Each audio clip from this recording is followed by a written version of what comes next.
When my son told me I was not welcome for Christmas, I smiled, got in the car, and drove home. 2 days later, I had 30 missed calls. Before I continue this story, let me know where you are watching from in the comments below. Hit like and subscribe if you have ever had to stand up to a family member who underestimated your worth and mistook your quiet generosity for weakness. My name is Calvin Foster. I am 68 years old and a retired director of logistics for a major freight corporation. My entire career was built on identifying inefficiencies, optimizing supply chains, and recognizing when a complex system was fundamentally broken. I spent 40 years calculating variables, predicting structural failures, and executing precise, emotionless solutions. Tonight, the one variable I failed to accurately calculate was the profound arrogance of my own son. The air on Christmas Eve was bitter, a dry, biting cold that cut straight through the thick wool of my overcoat. I stood alone on the expansive front porch of a sprawling suburban home in an affluent cul-de-sac just outside of Denver, Colorado. It was a beautiful, imposing property, the kind of real estate that signaled undeniable success, financial stability, and generational wealth. The front lawn was meticulously manicured, dusted with a fresh, sparkling layer of frost that glittered sharply under the glow of the expensive cast-iron street lamps lining the sidewalk. I adjusted my grip on the large, heavy cardboard box I carried against my chest. Inside were intricately wrapped gifts for my grandchildren, encased in thick red paper and secured with carefully tied silver ribbons. The box was cumbersome, pressing awkwardly against my ribs and restricting my breathing, but I held it steady. I could hear the muted, heavy thumping of festive holiday music vibrating through the thick, custom mahogany front door. Joyous laughter spilled out from the windows, warm and vibrant, cutting mercilessly through the freezing night air. Silhouettes of moving bodies danced across the drawn, expensive blinds of the formal dining room. A lavish holiday party was in full swing, completely insulated from the winter chill. I shifted my weight on the icy concrete of the porch, the leather soles of my shoes scraping softly. I did not ring the doorbell immediately. I simply stood there and observed. That was always my nature, my professional training overriding my personal impulses. I watched the heavy condensation from my breath form brief white clouds that vanished instantly into the dark void of the night.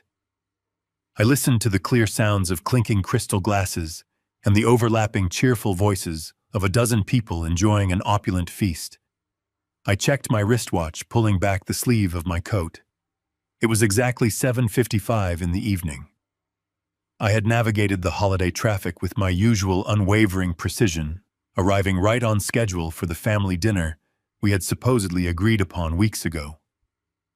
Or rather, the dinner I had completely assumed was a standing, unquestionable invitation, a fundamental expectation of the holiday season for a father and his only son. I finally reached forward with a numb finger and pressed the illuminated brass doorbell. The deep chime echoed loudly within the cavernous entryway of the house. The raucous laughter inside did not cease, but I quickly heard the distinct, heavy sound of footsteps approaching the door. The deadbolt clicked loudly. The heavy brass handle turned.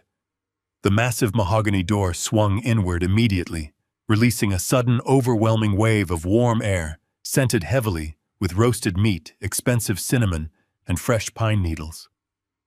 The heat washed over my freezing face in a comforting wave, but the physical warmth of the house was instantly and brutally counteracted by the sheer impenetrable coldness of the man standing in the doorway.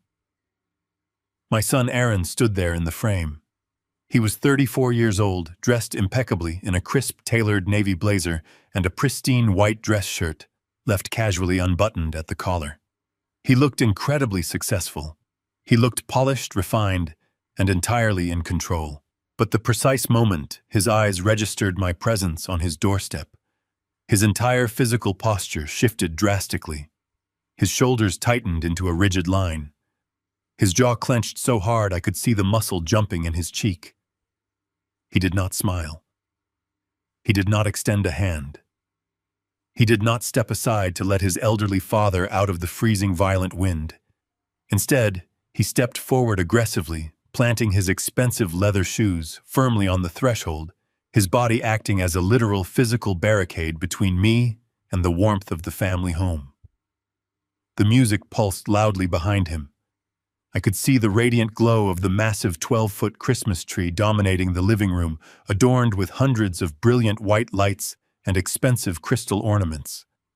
I looked at my son silently, waiting for the customary greeting, waiting for the basic invitation to come inside out of the biting wind, waiting for him to reach out and help me with the heavy box of gifts that was steadily numbing my arms. Aaron did absolutely none of those things. He grabbed the heavy edge of the door, pulling it slightly inward, narrowing the gap actively and intentionally minimizing the amount of space I could see into the house. His eyes darted nervously over his shoulder, scanning the hallway behind him, with intense paranoia before snapping back to me. His breathing was visibly shallow. His facial expression was a highly volatile mixture of profound annoyance, deep embarrassment, and outright hostility.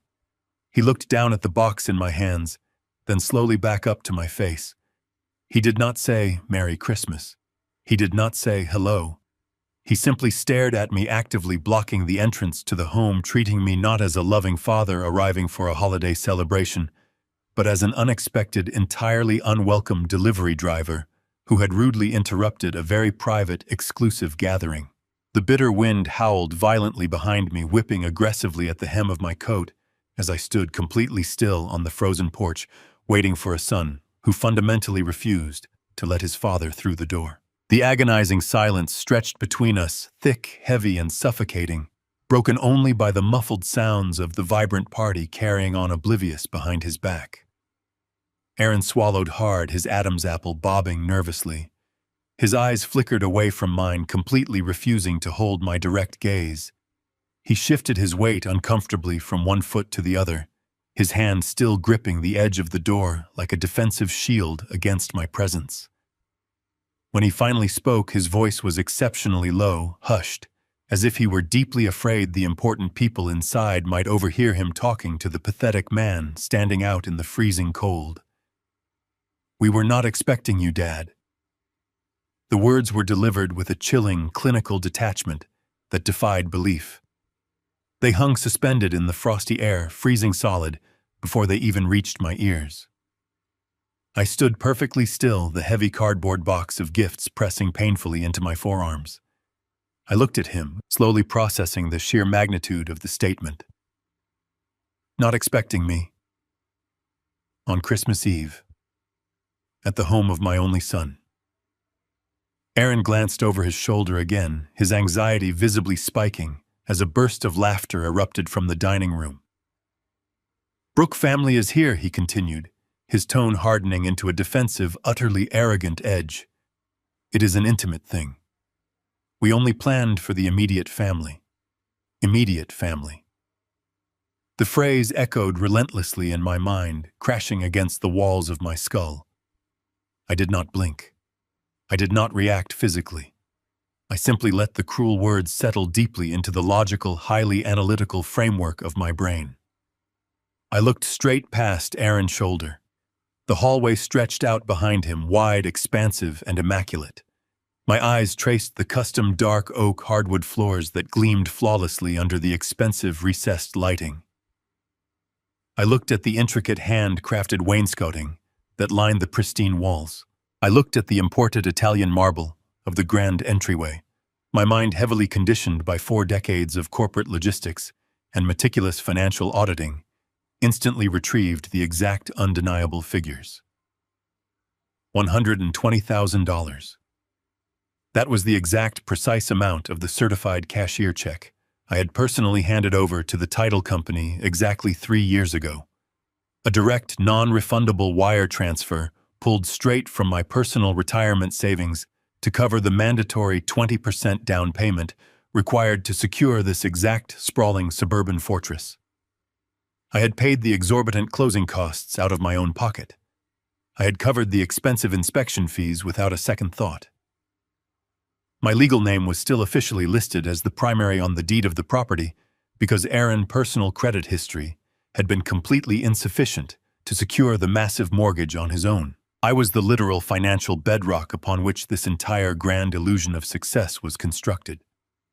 Yet standing here on the frozen concrete, listening to the holiday music pulse from the living room, I was being coldly informed that I did not qualify as immediate family.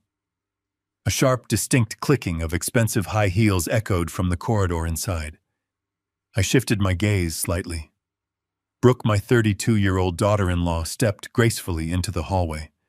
She was wearing a stunning, tailored emerald green silk dress, holding a delicate crystal champagne flute in her manicured hand. She stopped near the entrance of the dining room. She turned her head and looked directly at the front door. Her eyes met mine through the narrow opening Aaron allowed. There was absolutely no surprise in her expression. There was no confusion whatsoever. There was only a cold, highly calculated awareness. She knew exactly what was happening on the porch. She knew exactly why Aaron was blocking the door. She held my gaze for 3 excruciating, silent seconds. She did not wave. She did not smile.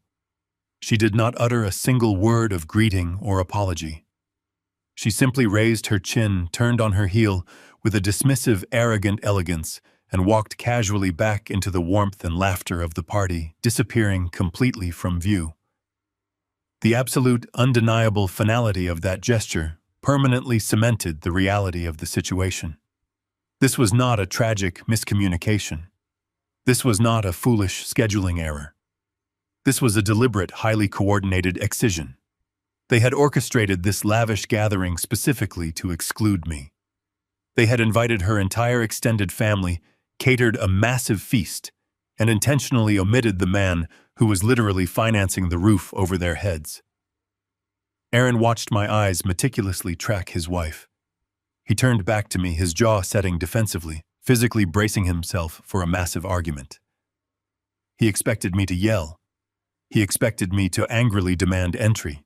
He expected me to throw the undeniable fact that I bought the house right in his face and force my way past him.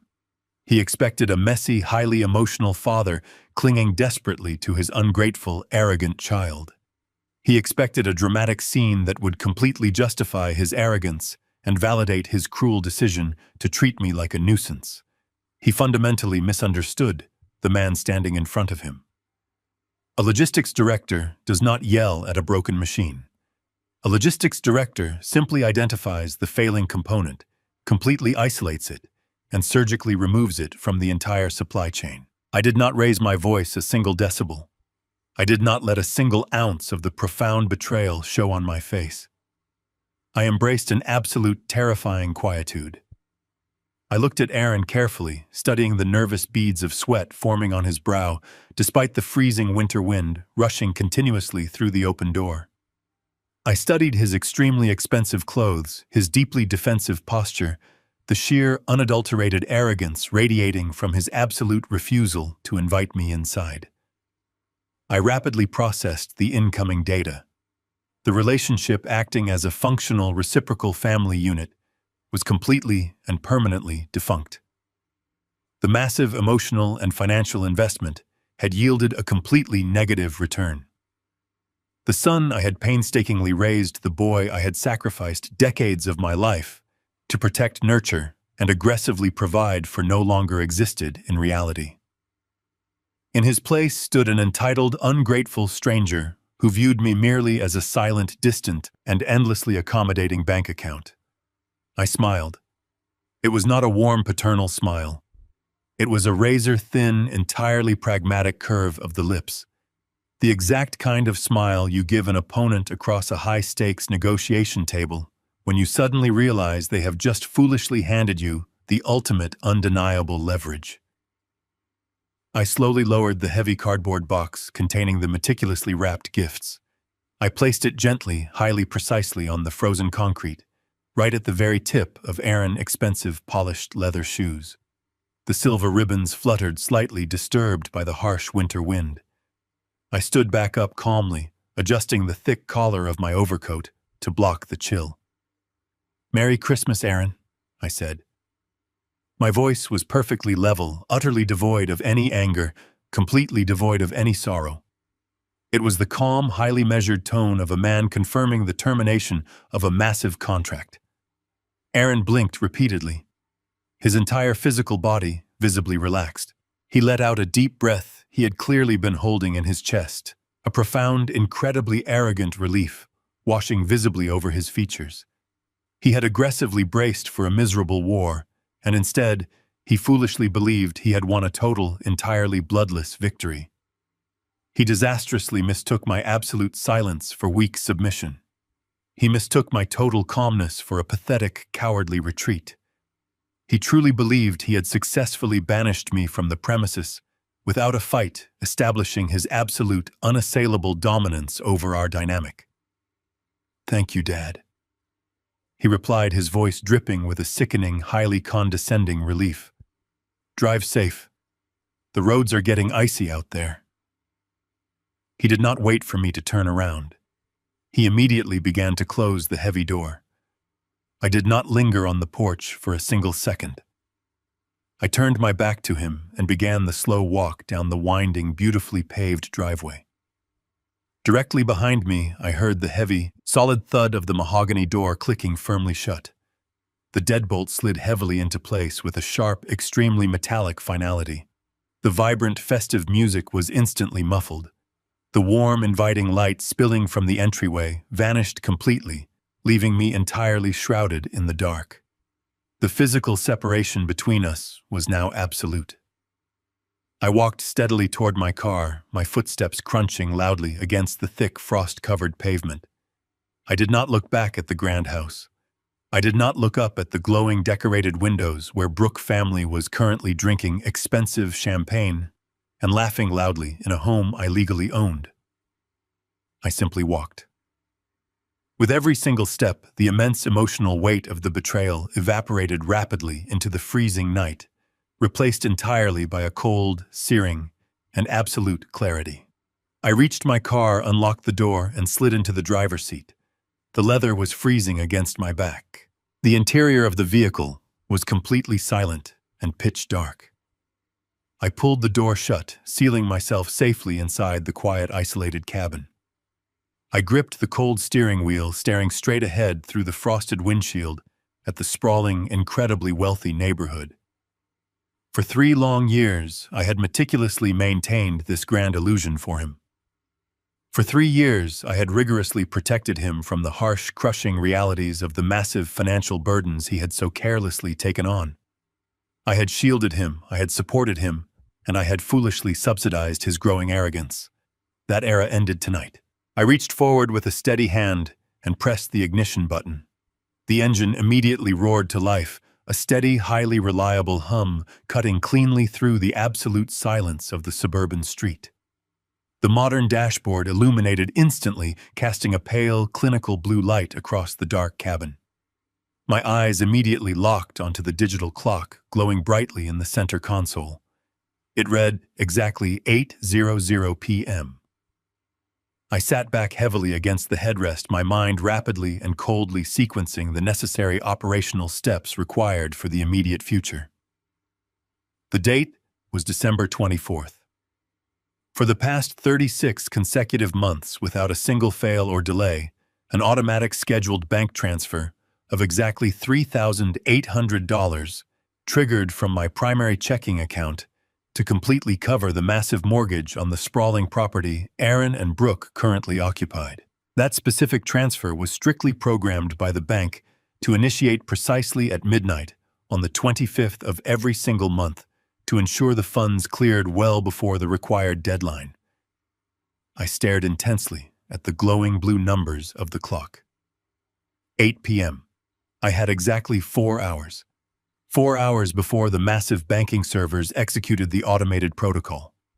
4 hours before another massive, completely unearned infusion of my personal capital was silently and automatically deposited into the joint accounts of people who had just literally locked me out in the freezing cold and arrogantly declared I was not part of their family.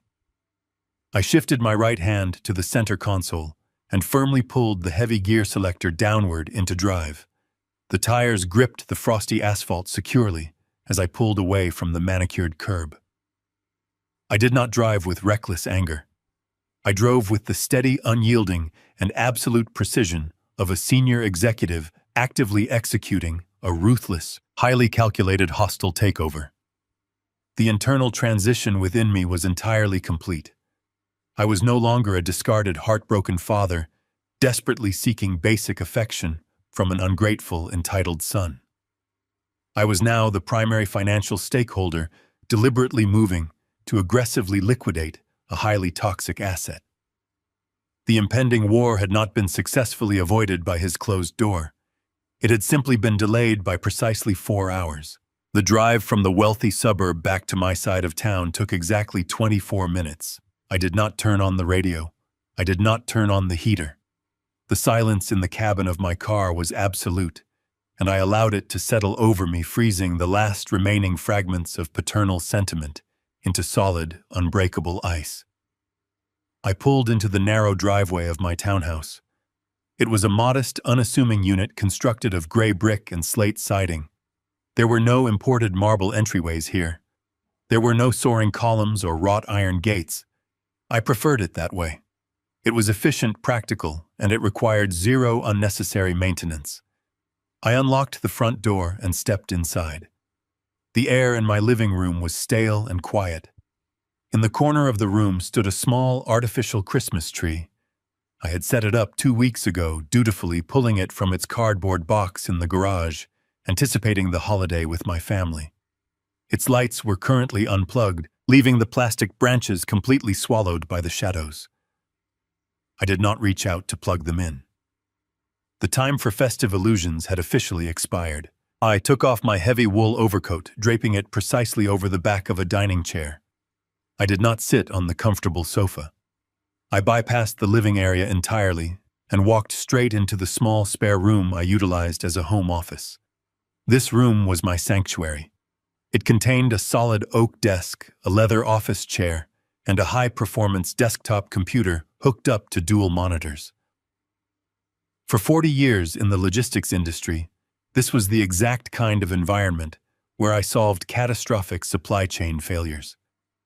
Whenever a vendor breached a contract, whenever a transportation network collapsed, I sat in a chair. Just like this one, isolated the broken variables and severed the dead weight. Tonight, the failing vendor was my own son. I pressed the power button on the computer tower. The cooling fans whirred to life a steady mechanical drone that grounded me. The dual screens flared bright white, illuminating my face in the dark room. I sat down and placed my hands flat on the smooth surface of the desk. I needed to act with total, unclouded objectivity. Aaron had just demonstrated that he believed he operated entirely independently of me. He truly believed his success was entirely his own creation. He had looked me in the eye and confidently barred me from a house that existed solely because of my capital. It was time to introduce him to the brutal mathematical reality of his existence. I opened my secure web browser and navigated straight to the portal of my primary financial institution. I typed in my complex alphanumeric password with rapid practiced keystrokes. The 2-factor authentication code buzzed on my phone. I entered the 6 digits and the main dashboard loaded instantly across my primary monitor. My eyes scanned the clean, organized rows of financial data. I managed my retirement assets with the exact same ruthless oversight I had applied to corporate budgets. Every dollar had a designated purpose, a scheduled trajectory, and an expected return on investment. I moved my cursor directly to the tab labeled Scheduled Outbound Transfers. The page refreshed, displaying a single massive recurring transaction. The destination account was listed under the name Aaron Foster. The scheduled execution date was tomorrow, December 25th, exactly at midnight. The exact transfer amount was $3,800. I stared at that specific number. $3,800. Every single month for the past 36 months, that exact sum had silently drained from my hard-earned retirement reserves and flowed seamlessly into my son account, strictly to ensure his colossal mortgage remained in good standing. When Aaron first came to me 3 years ago pleading for help with the down payment, I had audited his income. I knew instantly that his salary as a regional sales manager was vastly insufficient to cover the monthly payments, the exorbitant property taxes, and the massive upkeep of such an affluent estate. But he had looked at me with those desperate, hopeful eyes, promising he was up for a major promotion, swearing this house was the only way Brooke would agree to start a family. So I had stepped in as the silent, invisible benefactor. I had legally placed myself on the deed to secure the loan, and I had quietly set up this automated transfer to shield him from the crushing weight of his own financial overreach. I had done it out of blind, foolish love. But love, like any operational asset, must be immediately revoked when it is actively weaponized against the provider. I moved my mouse over the blue highlighted text of the recurring transfer. A drop-down menu appeared. I bypassed the options to edit or pause the transaction. I moved the cursor down to the final red option labeled Permanently Cancel Transaction. I clicked the left mouse button. A secondary warning screen popped up, an automated safeguard, asking me to confirm this permanent action, warning me that future scheduled payments would not be processed and could result in severe late fees. I did not hesitate for a fraction of a second. I clicked Confirm. The screen flashed briefly, loading a green checkmark. The scheduled transfer of $3,800 simply vanished from the active ledger. Just like that, the invisible safety net that had kept Aaron's perfectly manicured life suspended above total ruin was entirely eradicated. But a logistics director knows that a single severed line is never enough to fully dismantle a fundamentally broken system. You must isolate all auxiliary lines of support to prevent further structural damage. I moved my attention to the Credit Management tab on my dashboard. I opened the profile for the Joint Platinum Emergency Credit Card. 2 years ago, Aaron called me in an absolute panic, claiming his car transmission had blown, and he had absolutely zero liquidity to cover the immediate repair. I had opened this specific line of credit, tying it directly to my pristine credit score, and mailed the physical card to his address. The strict verbal agreement was that this card was to be used exclusively for catastrophic emergencies and essential groceries if they were ever temporarily short on cash. I navigated to the cardholder control settings on the portal. There was a simple toggle switch on the screen labeled Temporarily Lock Card. I ignored it entirely. I scrolled down to the security options and selected the protocol for a stolen card. I clicked the button to permanently freeze the account and instantly revoke all current authorized users. Another confirmation screen appeared, warning me that any cards currently in circulation would be immediately declined at any point of sale. I clicked Confirm. The status of the Platinum card instantly changed from active to frozen. The digital guillotine had officially fallen. I leaned back in my heavy leather chair, taking a slow, deep breath of the cool, recycled air in my office. My financial liability was now completely sealed. I had successfully severed the massive arteries of cash flowing blindly into Aaron's household. However, looking at the frozen credit account on the glowing monitor, a sudden cold curiosity gripped me. The current outstanding balance on that supposed emergency card was significantly higher than it should have been. To verify the absolute necessity of my defensive maneuvers, I needed to know exactly how much damage had been done before I dropped the blade. I reached forward and clicked on the detailed transaction history for the frozen card, fully prepared to initiate a ruthless forensic audit of my son's recent expenditures. The blue light of the monitor cast a pale clinical glow across the dark office. The confirmation screen faded, replaced by the primary dashboard of the credit account. The digital padlock icon indicated the Platinum card was successfully frozen, severing their access to the funds. But the outstanding balance displayed in the upper right corner demanded my immediate attention. The numbers sat there, bold and accusatory against the white background. $42,815. I stared at the sum, the rhythmic hum of the computer tower, the only sound in the silent townhouse. The absolute credit limit on that specific account was $50,000. They had nearly exhausted the entire line of credit. I moved the mouse, the faint click echoing sharply in the quiet room. I navigated to the transaction history tab. I did not approach this as a father looking at his son's financial mistakes. I approached this exactly as I had approached 40 years of corporate logistics.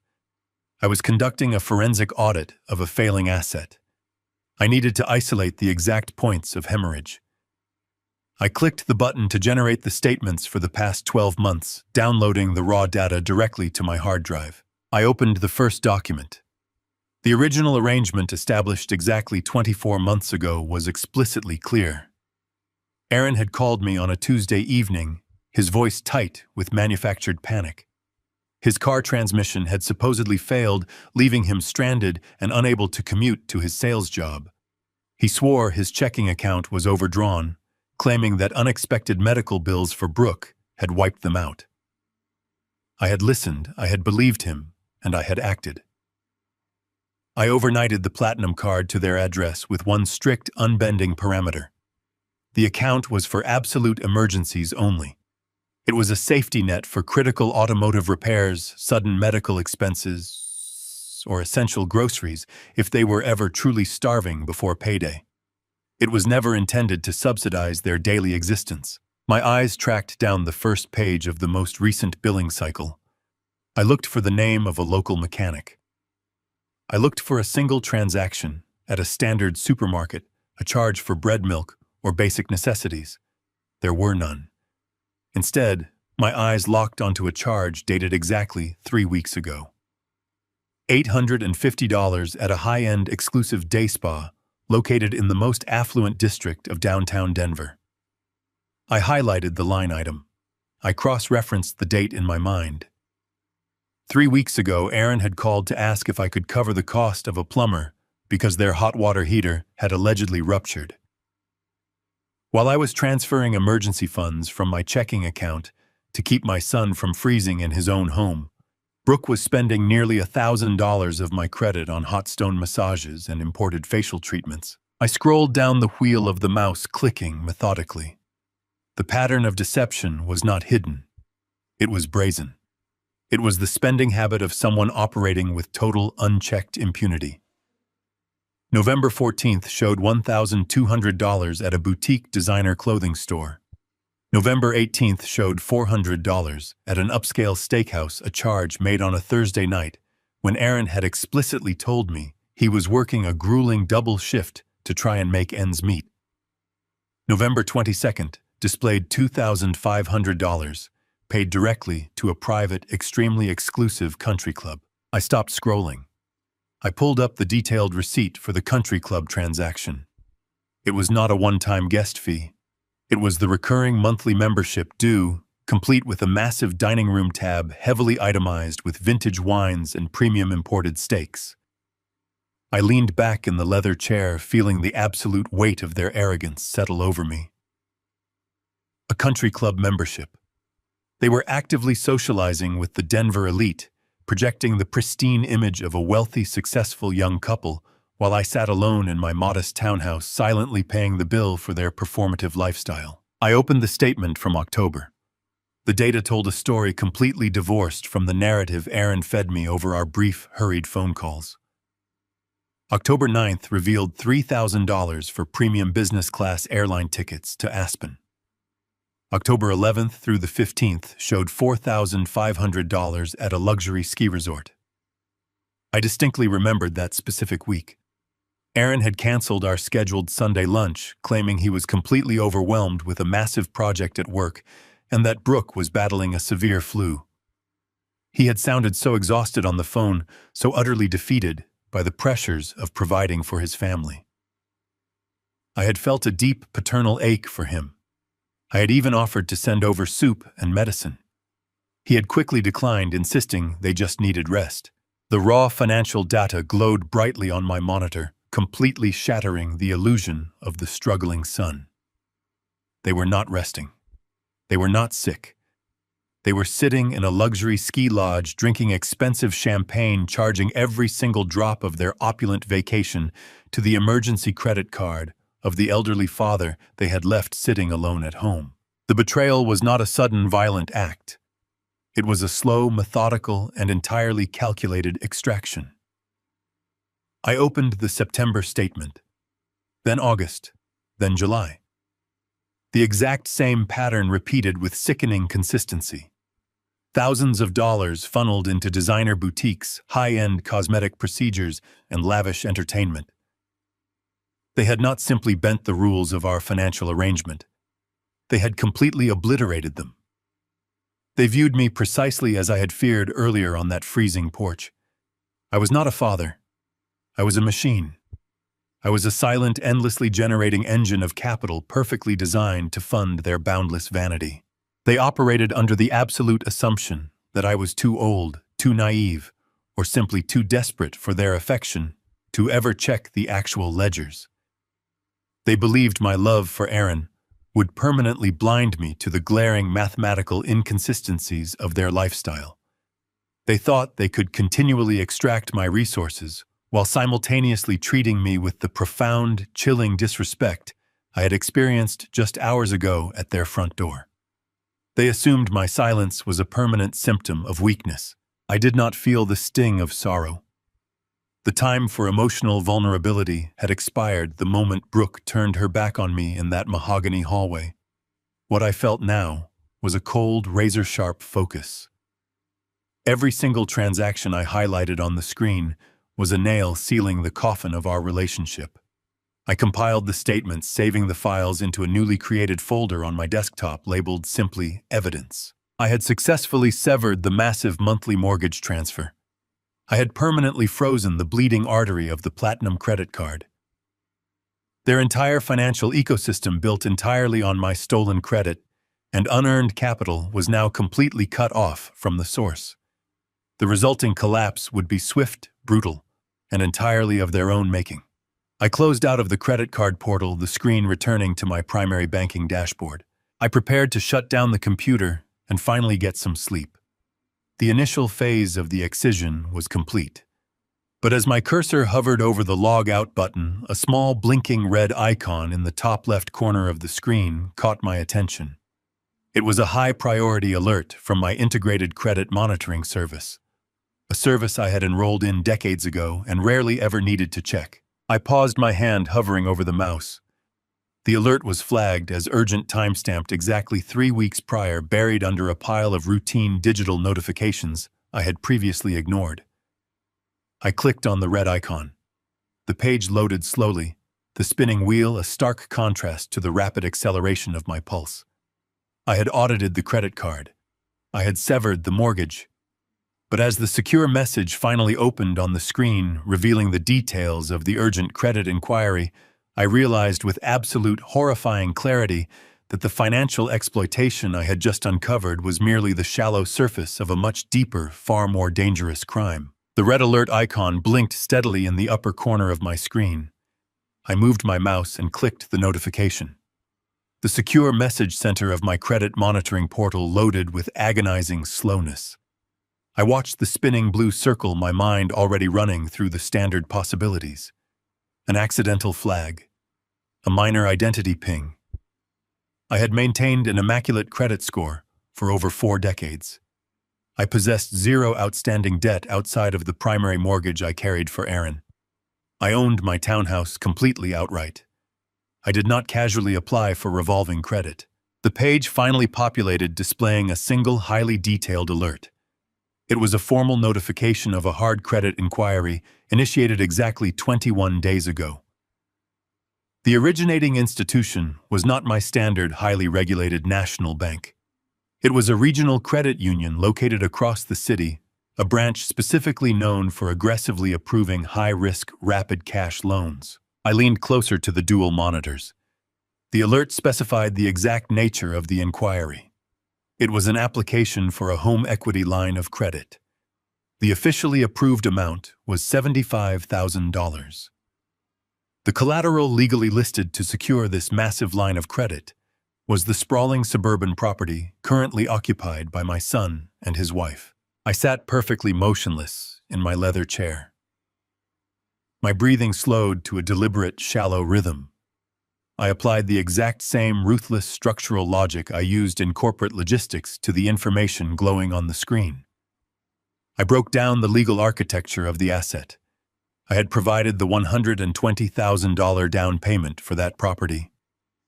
My legal name and my name alone sat as the primary holder on the actual deed. Aaron was classified merely as a secondary occupant. He possessed absolutely zero legal authority to leverage that property for cash. In order to legally secure a $75,000 equity loan against that specific house, the credit union would absolutely require the primary deed holder to authorize the paperwork. They would require my physical presence, my state-issued identification, or a heavily authenticated digital signature. I had provided none of those things. I had not spoken to anyone at that regional credit union. The logical conclusion materialized with terrifying clarity. Aaron had not simply bypassed my authority. He had actively and deliberately impersonated me. He had forged my signature on federal financial documents to illegally extract liquid cash from an asset he did not own. The air in my home office suddenly felt incredibly thin. The previous discoveries regarding the joint credit card had been appalling, but they were ultimately ethical failures. Spending my money on luxury spa retreats and expensive country club dinners was a spectacular display of entitlement. It was greed. It was a profound moral failing. But this was entirely different. This was a felony. This was wire fraud, identity theft, and severe elder financial exploitation executed in a single breathtakingly arrogant maneuver. My own son had crossed the line from a dependent parasite into a desperate active criminal. I looked at the exact date of the hard inquiry. 21 days ago. My mind instantly rewound the calendar, accessing my immaculate memory for schedules and appointments.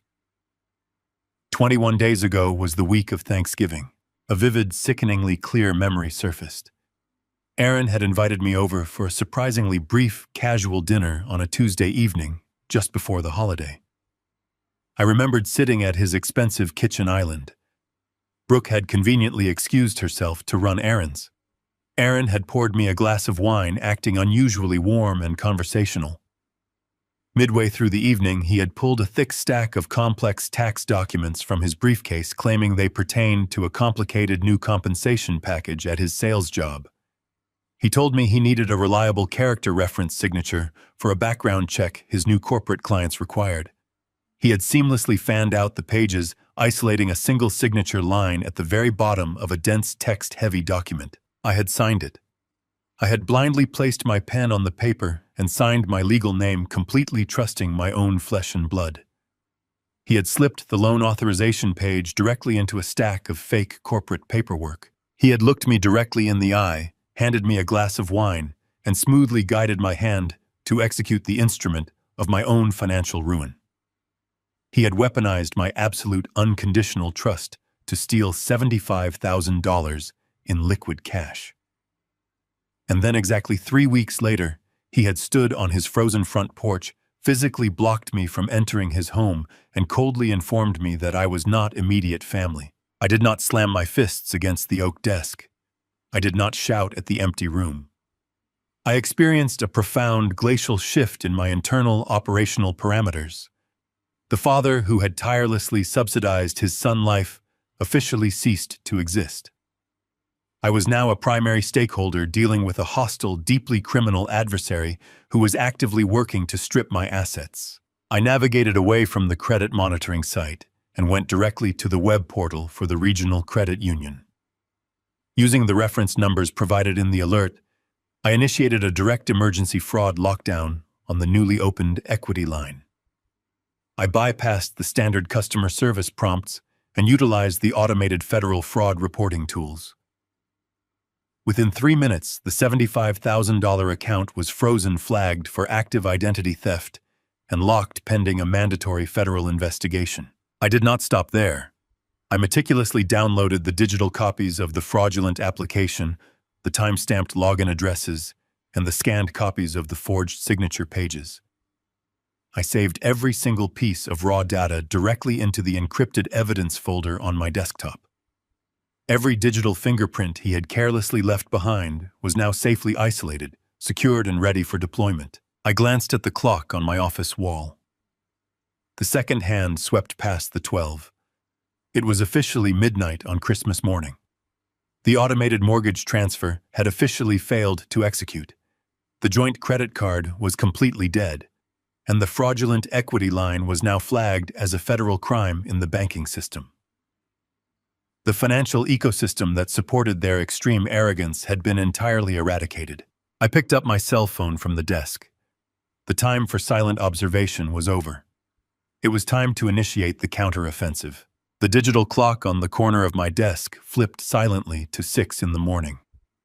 Outside my window, the sky was a deep, impenetrable black holding no promise of the dawn. It was Christmas morning. By every normal societal metric, I should have been sleeping deeply, or perhaps waking up to the smell of roasted coffee and the quiet joy of a holiday spent with loved ones. Instead, I sat perfectly still in the harsh artificial glow of my dual monitors. I had not slept a single minute. I did not feel the slightest trace of physical fatigue. My mind was operating at a level of absolute crystalline clarity that I had not experienced since my days overseeing massive global logistics networks. The father who had driven to a wealthy suburb mere hours ago hoping for a scrap of familial affection was entirely gone. He had been surgically removed from my psyche. In his place sat a corporate director who had just uncovered a massive internal embezzlement scheme. I spent the early hours of the morning meticulously organizing the digital evidence. I did not waste time looking at old family photographs or wondering where I had gone wrong in raising my son. That kind of emotional indulgence was a useless metric. I focused entirely on the raw data. I printed the time-stamped bank logs showing the exact moment the fraudulent equity line was initiated. I printed the login locations that perfectly matched the network address of Aaron's sprawling suburban estate. Finally, I printed the scanned copy of the signature page from the loan application. I stared at the ink. It was my name perfectly mimicking the rhythmic slant of my handwriting, but executed on a document I had never authorized. I placed the papers into a pristine manila folder, aligning the edges with absolute precision. The physical proof of my son committing a federal crime was now ready for deployment. I reached across the desk and picked up my cell phone. I bypassed my personal contacts list entirely. I scrolled down to my professional directory and stopped on the name Stephen Porter. Stephen was not a soft-spoken family attorney who mediated gentle disputes or negotiated peaceful emotional settlements. Stephen was a highly aggressive corporate litigator.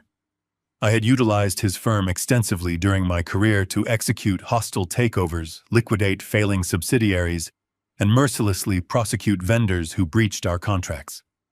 He was a man completely devoid of sentiment, who dealt exclusively in leverage liabilities and total asset recovery. He was a shark in a tailored suit.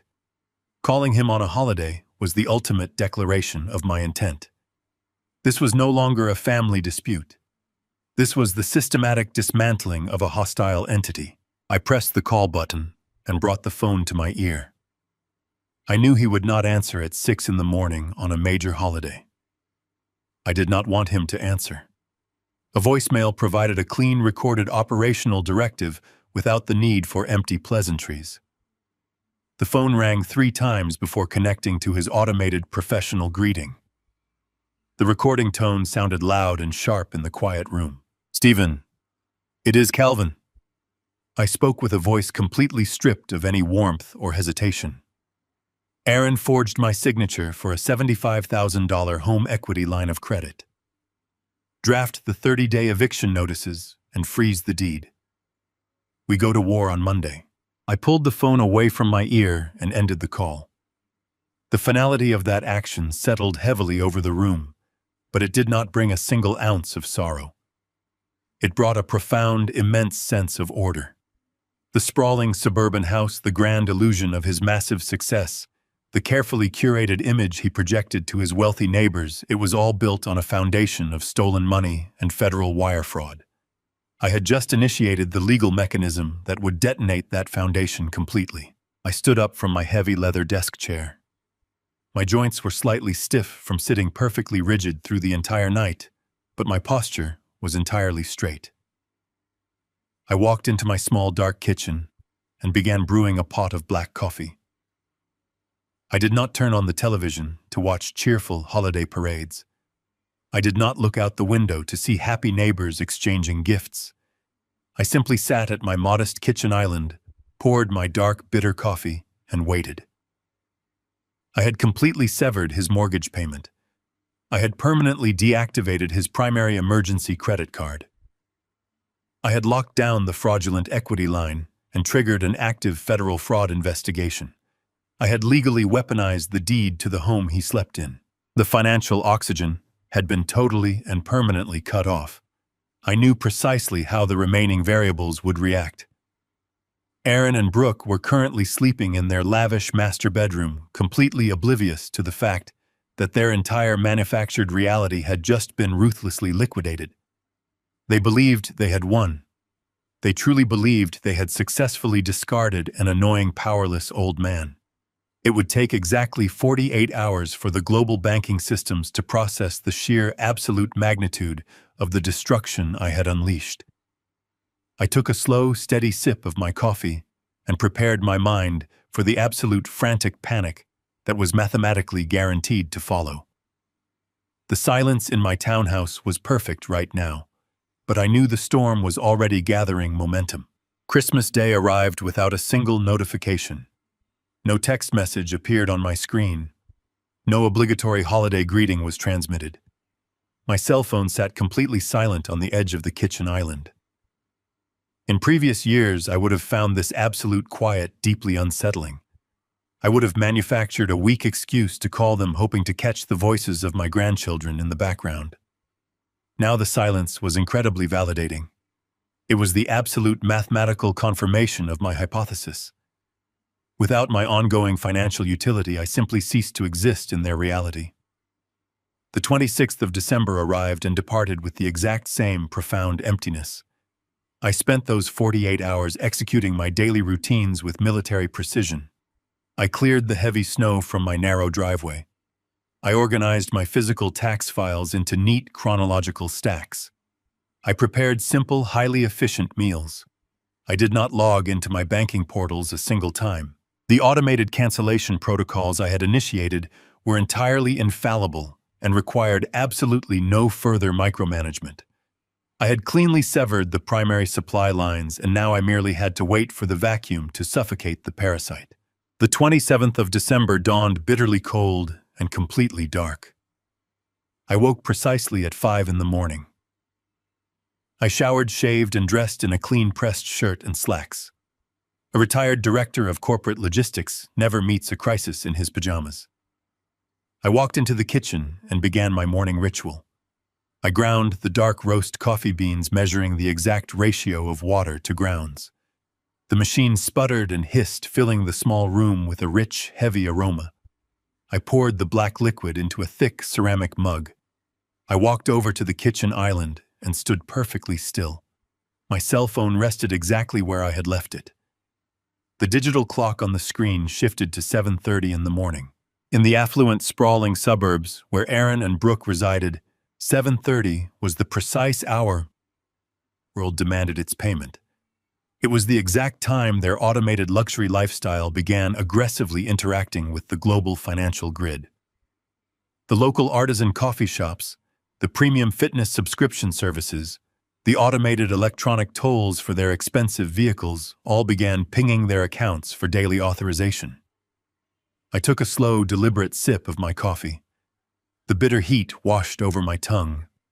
At exactly 7:34, the black screen of my cell phone suddenly illuminated.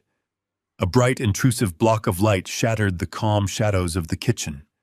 The device began to vibrate violently against the granite countertop, emitting a sharp, demanding ringtone. I did not reach for it. I stood entirely motionless, my hands wrapped securely around the warm ceramic of my mug.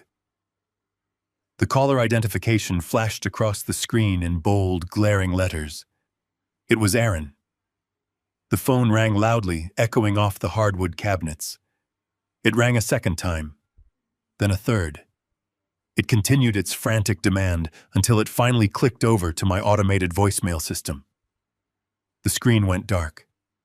the silence returned to the kitchen. It lasted for exactly 42 seconds. The screen violently illuminated again. The identical caller identification flashed. The identical frantic vibration rattled against the stone counter. I took another slow, calculated sip of my coffee. The digital guillotine had officially dropped. The catastrophic financial shockwaves were currently ripping through their pristine morning routine. Perhaps Brooke was standing at the polished front desk of her exclusive Pilates studio, facing a mortified receptionist, while holding a violently declined platinum credit card. Perhaps Aaron was logging into his mobile banking application in a cold sweat to discover the massive mortgage transfer had completely failed to post, and his primary checking accounts were severely overdrawn.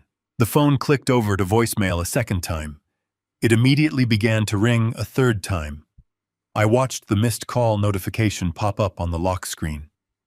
3 missed calls. I did not feel the slightest urge to answer the device.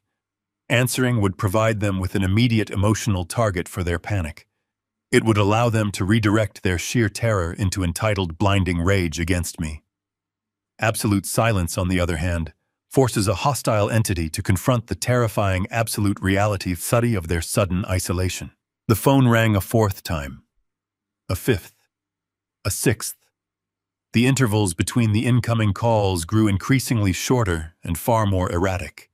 The aggressive vibration against the granite became a continuous, desperate drone. 9 missed calls. 12 missed calls. I walked around the kitchen island, pulling out a wooden stool. I sat down deliberately, keeping my eyes locked entirely on the glowing digital screen. 15 missed calls. The sheer desperation radiating from the small device was almost palpable. They were finally realizing that the bottomless, reliable well of my capital had instantly and permanently dried up. 20 missed calls. I imagined Aaron pacing his expansive custom kitchen, dialing frantically, completely unable to comprehend a universe where his father absolutely refused to absorb his massive liabilities. He was a man who had never faced a single structural consequence in his adult life. 25 missed calls. The coffee in my mug was beginning to cool, but I did not break my intense focus. I watched the red notification badge swell with incoming voicemails. 28. 29. The phone began to ring once more. I watched my son's name flash across the screen for the 30th consecutive time. I waited with absolute patience for the final ring to conclude. The screen went black, and the notification cemented itself at exactly 30 missed calls. The initial storm of absolute panic had finally crested. The structural collapse was now irreversible.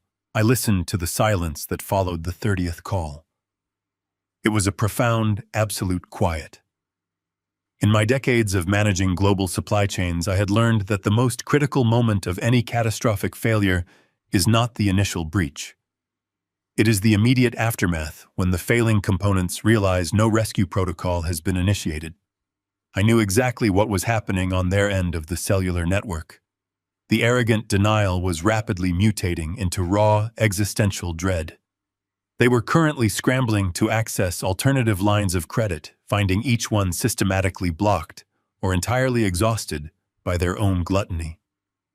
They were refreshing their banking applications over and over, praying for a miraculous digital glitch that would restore their stolen equilibrium. I took the final sip of my lukewarm coffee and set the ceramic mug down onto the granite counter with a soft, dull thud. The preparation phase of my operation was officially concluded. They had spent 3 entire years treating me as an invisible automated resource, completely devoid of human value. Now they were about to experience exactly what happens when that resource gains total sentience and deliberately decides to execute a total system purge. The glowing screen of my cellular phone finally rested on the number 30. The relentless vibrating against the granite countertop ceased entirely, leaving a profound, heavy silence in the kitchen. I did not move immediately. I allowed the quiet to settle around me. I finished the last few drops of my black coffee and set the ceramic mug directly into the sink. I dried my hands on a cloth towel. Only then did I walk back to the kitchen island and pick up the device. I unlocked the screen and opened the voicemail application. The digital ledger displayed a long, cascading list of audio recordings. Every single one originated from Aaron. I did not feel the familiar anxious pull of a father worried about his child. I felt the absolute detached focus of a corporate auditor reviewing a sequence of critical systemic failures. I pressed play on the very first message recorded at exactly 10:15 in the morning. The audio began with a sharp, irritated sigh. I could instantly hear the distinct ambient noise of a high-end retail environment in the background. Soft classical music played faintly through overhead speakers. The muted, polite chatter of affluent shoppers echoed around him. Aaron's voice came through the speaker, dripping with a heavy, suffocating layer of absolute condescension. He did not ask how my holiday was. He did not say good morning. He simply launched into a deeply entitled reprimand. He demanded to know why the joint platinum emergency card had just been violently declined at the register. He explained with intense irritation that they were attending an exclusive post-Christmas designer clearance event. He stated that Brooke was currently standing at a checkout counter, being profoundly publicly humiliated because the terminal kept flashing a restricted account error. In the background of the recording, I could hear Brooke hissing something completely unintelligible but undeniably furious right next to the receiver. Aaron spoke to me as if I were a negligent, low-level employee who had carelessly forgotten to run a mandatory software update. He ordered me to call my financial institution immediately. He told me to fix whatever technical glitch I had caused and to call him back the exact second the funds were restored. The recording ended with a sharp, angry click. I did not flinch. I did not feel a single ounce of guilt for Brooke's public embarrassment. The money they were attempting to spend on designer garments was stolen directly from my retirement reserves. The restriction was not a technical glitch. It was a permanent financial blockade. I pressed the delete icon and moved down the chronological list. I skipped past a dozen repetitive angry messages demanding to know why I was ignoring his calls. I isolated the next significant shift in his tone recorded at exactly 1:45 in the afternoon. I pressed play. The acoustic environment of this recording was entirely different. The soft retail music was gone. The background was silent except for the low, steady rumble of a luxury vehicle engine idling. Aaron was sitting alone inside his expensive sports utility vehicle. The entitled arrogance that saturated his first message had completely evaporated. In its place was a creeping, undeniable anxiety. His voice was noticeably tighter. He was speaking much faster, tripping slightly over his own words. He informed me that he had just received an automated alert from his primary lending institution. The massive $3,800 mortgage payment had completely failed to clear. The bank had officially issued a default warning. Aaron desperately tried to rationalize this catastrophic failure. He nervously suggested that I must have made a foolish error with my online banking settings. He tried to blame my age, claiming I probably clicked the wrong button and accidentally disrupted the automated routing numbers. He ordered me to manually wire the funds to his checking account immediately before a severe penalty was applied to his pristine credit score. He was still desperately trying to cling to the grand illusion of his independence. He still fundamentally believed that I was simply a confused elderly man who had made a clerical error. He could not fathom the terrifying reality that his primary financial host had purposefully severed the parasite. I pressed the delete icon again, erasing his anxiety from my digital archive. I skipped to the very last voicemail on the list left only minutes ago. I pressed the play button and held the phone close to my ear. This was the exact moment the absolute true terror had finally set in. Aaron was practically hyperventilating. His breathing was ragged and shallow, echoing loudly into the microphone. His voice cracked violently, completely stripped of any remaining dignity or corporate refinement. He was no longer demanding a solution. He was begging for a rescue. The bank had just contacted him directly on his private cellular line. The representative had informed him that the massive $75,000 home equity line of credit had been permanently frozen. The account was not experiencing a technical error. It had been actively locked down by the Federal Fraud Department for suspected identity theft and severe financial exploitation. Aaron stammered blindly through the recording. He told me the fraud investigators were actively reviewing the digital signatures. He told me the local authorities might be legally compelled to investigate the fraudulent origin of the loan. He demanded that I call the bank this exact second. He begged me to tell the federal investigators that the entire situation was a massive family misunderstanding. He wanted me to call the authorities and lie on his behalf. He actually expected me to willingly cover up a federal felony simply because he was my son. He expected me to absorb the absolute liability of his criminal actions to protect the fragile, opulent lifestyle he had built entirely on a foundation of my stolen capital. I listened to the sheer, unadulterated panic in his voice as he realized the walls of his fraudulent empire were rapidly collapsing inward.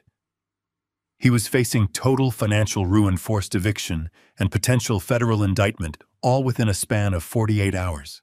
The voicemail automatically ended, cutting off his desperate, frantic pleading. The kitchen returned to a state of total, absolute silence. I slowly lowered the cellular phone and placed it face down on the cold granite countertop. I did not feel the slightest trace of pity. I had successfully audited the cascading sequence of his destruction. Every single voicemail served as undeniable concrete confirmation of a flawlessly executed tactical strike. The digital guillotine had functioned with absolute mechanical perfection. The immediate threat was neutralized, but the overall operation was far from complete. I turned away from the kitchen island and walked directly toward the front closet. I reached out and pulled my heavy wool overcoat from the wooden hanger. I had gathered all the necessary intelligence. The enemy was completely disoriented and rapidly hemorrhaging resources. It was time to leave the quiet sanctuary of my townhouse. It was time to travel downtown and sit in the war room with my attorney. I slipped my arms into the thick sleeves of my coat, preparing to finish the complete eradication of my son. The elevator ascended to the 42nd floor with a smooth, silent velocity. The stainless steel doors parted to reveal the reception area of Porter and Vance litigation. It was precisely 8 in the morning on the Monday following the holiday weekend. The receptionist was absent.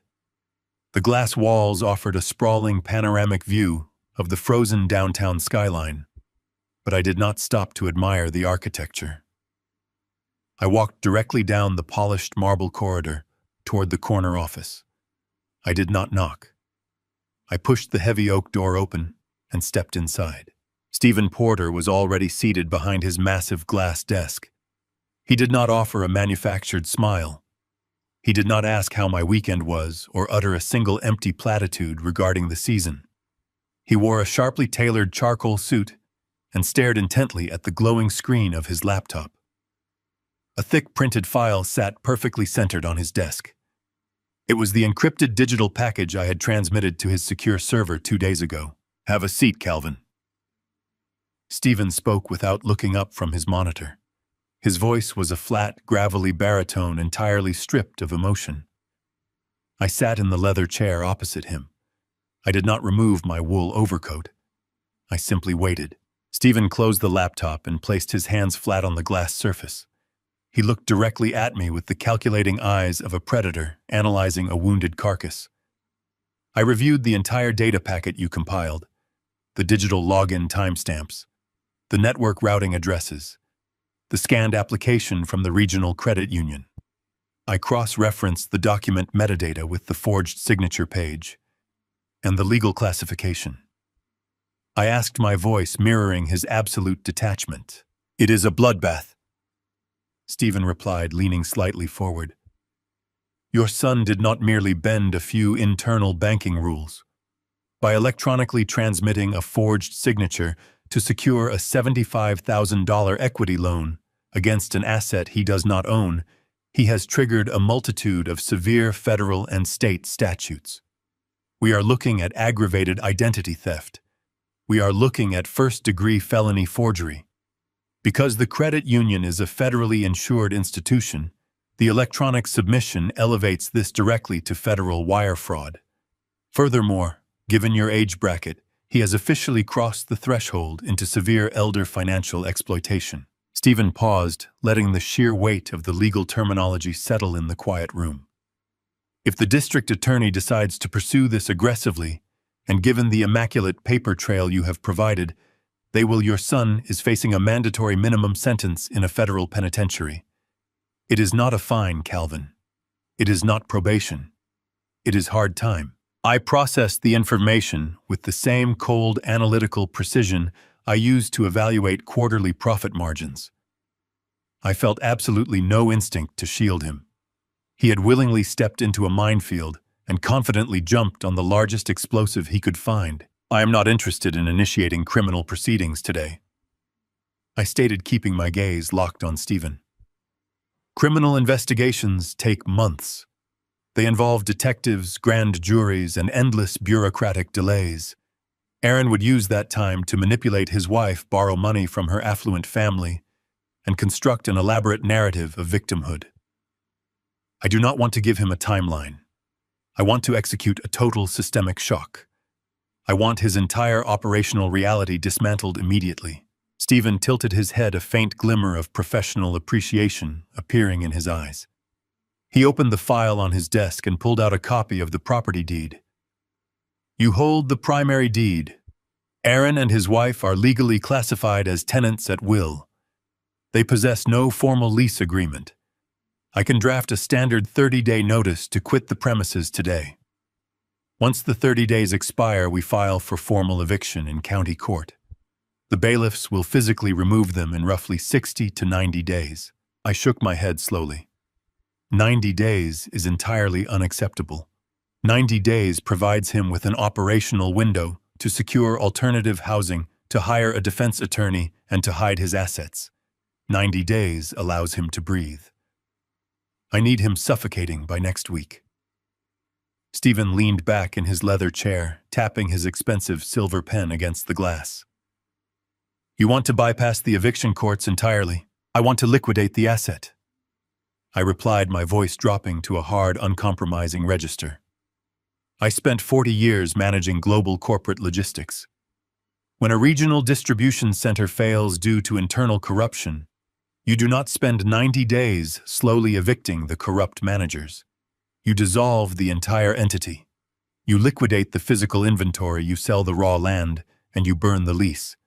I do not want that suburban house back, Stephen. I do not want to manage it or rent it out. I want it sold. I want it sold out from under them while they are still sleeping in the master bedroom. Stephen stopped tapping the pen. A slow, sharp smile spread across his face. He understood precisely what I was engineering. You want to sell an occupied property? That is a notoriously difficult maneuver on the traditional real estate market.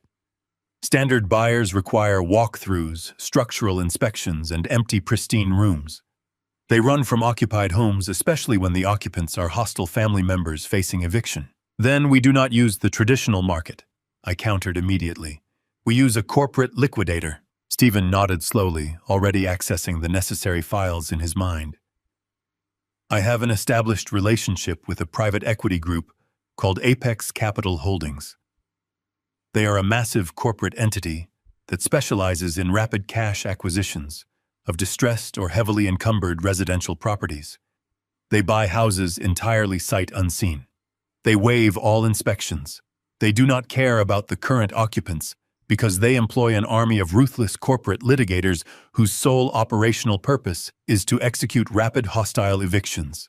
They will buy the house with your son still sitting on the sofa, and they will have him thrown onto the street with zero hesitation. That is exactly the mechanism I require, I stated, feeling the adrenaline of the strategy sharpening my focus. What is the caveat? The caveat is the profit margin.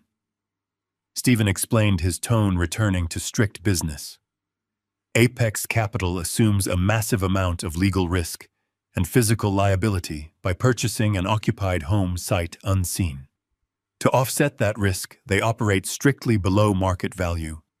Your property is currently appraised at roughly $850,000. Apex will offer you 80 cents on the dollar. You will take a severe financial hit. I performed the mental calculation instantly. 20% of $850,000 was $170,000. I would be walking away from nearly $200,000 of pure equity. For a fleeting second, the sheer volume of the lost capital registered in my mind, but I immediately pushed it aside. This was not a real estate transaction. It was a tactical military expenditure. I will accept a 20% loss, I said, without a single tremor in my voice. In fact, I want you to specifically offer them the property at that exact 20% discount right now. Do not negotiate. Do not attempt to counteroffer. Give them the absolute bottom floor price immediately. Stephen raised an eyebrow. You are deliberately hemorrhaging your own capital, Calvin. You are paying a premium for vengeance. I am paying a premium for velocity. I corrected him sharply. I know how corporate equity firms operate. If we try to negotiate a fair market price, the file goes to an underwriting committee. It takes 3 weeks to approve the funds. But if we hand them a pristine property in a wealthy suburb at a guaranteed 20% discount, the internal algorithms will automatically greenlight the acquisition. It becomes an irresistible asset transfer. If we give them that discount, what is the exact timeline for closing? Stephen pulled a pristine sheet of heavy bond paper from a drawer and laid it flat on the glass desk. If we offer the 20% discount today, they will bypass the underwriting committee entirely. They can wire the liquid funds and execute the clean title transfer in exactly 7 days. Next Monday. Next Monday. I repeated the words, tasting the absolute finality they carried. By next Monday, my son will no longer be living in a house owned by his father. He will be aggressively trespassing on private corporate property owned by a multi-billion-dollar investment firm. Stephen uncapped his silver pen. He swiftly wrote out a series of legal parameters on the blank document, drafting an exclusive rapid listing agreement right in front of me. He detailed the specific property coordinates, the exact discounted purchase price, and the guaranteed 7-day closing window. He spun the document around and slid it across the smooth glass surface toward me. He placed the heavy silver pen directly on top of the paper. Your son used your forged signature to steal $75,000. Stephen said, his voice incredibly quiet and deadly serious. Use your real signature to burn his world to the ground. I reached out and picked up the pen. The metal felt cold and heavy in my grip. I looked at the bottom of the document, at the single black line requiring my authorization. For 3 years, Aaron and Brooke had treated me as a silent, endless machine. They had mocked me, ignored me, and ultimately attempted to financially destroy me. They believed their actions carried absolutely zero consequences. I pressed the tip of the pen against the paper. I did not hesitate. I executed my signature with bold, sweeping strokes, legally binding the total liquidation of their entire manufactured reality. I placed the pen back on the desk. Stephen pulled the document back. He did not say a word. He simply turned to his scanner, digitized the binding contract, and transmitted it directly to the acquisition directors at Apex Capital Holdings. The digital transfer took less than 5 seconds. The mechanism was officially locked. The countdown had begun. Next Monday, the storm would finally break. The drive from the downtown financial district back to my quiet suburban neighborhood took exactly 47 minutes. I did not turn on the radio. I drove in total silence, letting the steady hum of the engine and the rhythm of the tires against the cold pavement anchor my thoughts. The meeting with Stephen had crystallized the abstract data into a tangible weapon. The exclusive listing agreement was signed and transmitted. The 30-day eviction notice was entirely bypassed. In exactly 7 days, an acquisition team from Apex Capital Holdings would legally own the property Aaron currently occupied. The digital guillotine had not merely dropped. It had severed the entire foundation of their stolen existence. I turned off the busy main thoroughfare and navigated the winding residential streets that led to my townhouse. The winter sky was a flat, unforgiving gray pressing down heavily on the bare trees and the frost-covered lawns. I felt a profound sense of operational calm. The frantic voicemails Aaron had left on my device earlier that morning had proven his total disorientation. He was a man entirely accustomed to manipulating his way out of minor inconveniences, but he possessed absolutely zero mental architecture to handle a total systemic collapse. He expected me to answer the phone and absorb his panic. He expected me to act like a compliant subordinate. My continued silence had clearly driven him to a point of physical desperation. As I rounded the final corner and approached my property, my operational calm instantly hardened into a state of absolute tactical alert. I slowed my vehicle to a crawl. The narrow concrete driveway leading to my attached garage was completely obstructed. A massive, gleaming, black luxury sports utility vehicle was parked aggressively across the apron of my driveway. It was not parked with any degree of spatial consideration. It was parked diagonally, with the rear tires crushing the frosted grass of my front lawn and the front bumper blocking the sidewalk. It was a deliberate, hostile territorial display. I recognized the vehicle immediately. It was the $80,000 flagship model Aaron had leased 18 months ago, claiming it was an absolute necessity for entertaining his high-end corporate clients.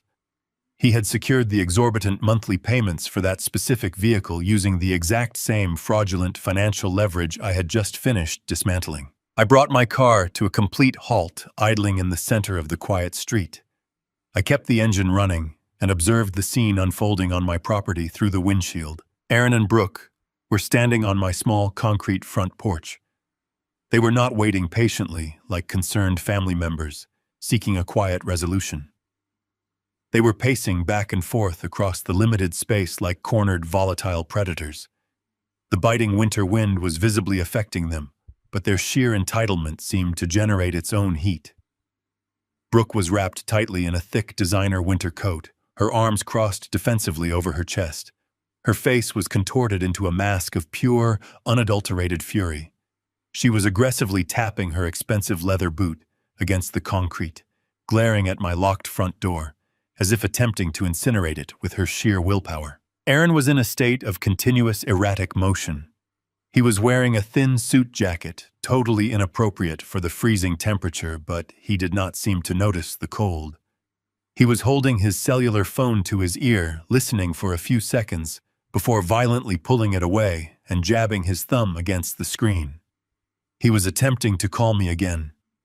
He was standing on my property blocking my driveway and aggressively demanding that my cellular phone ring inside my empty house. I sat in the idling car and simply watched them. I evaluated their body language using the same detached metrics I would apply to a failing vendor on a loading dock. There was no remorse visible in their posture. There was no sorrow for the profound betrayal they had orchestrated. There was only the frantic, toxic rage of parasites suddenly deprived of their host. They had driven across the city not to apologize for forging my signature on federal bank documents, but to corner me in my own home and demand that I immediately restore their access to my stolen capital. They fundamentally believed that if they could physically confront me, they could bully, intimidate, and manipulate me back into submission. They still viewed me as a weak, isolated old man who could be easily broken. They had not yet comprehended that the father they knew had been entirely eradicated on a frozen porch weeks prior. They were currently trespassing on the territory of an adversary who had just sold their home to a private equity firm for a 20% loss simply to watch them suffer the velocity of the eviction. I took my foot off the brake pedal. I allowed my vehicle to slowly roll forward until the front bumper was mere inches from the polished black door of Aaron's aggressively parked luxury vehicle. The tires crunched loudly against the accumulated road salt and frozen gravel. The sound cut sharply through the quiet suburban air. Brooke noticed the vehicle first. She stopped her angry pacing and locked her eyes on my car. Her posture instantly transformed from defensive irritation to aggressive anticipation. She reached out and struck Aaron hard on the shoulder, pointing a manicured finger directly at my windshield. Aaron dropped his cellular phone from his ear. He spun around to face the street. His face was flushed red with the cold and the residual adrenaline of his uninhibited panic. For a fraction of a second, When his eyes met mine through the safety glass, I saw the raw, pathetic desperation vibrating beneath his expensive suit.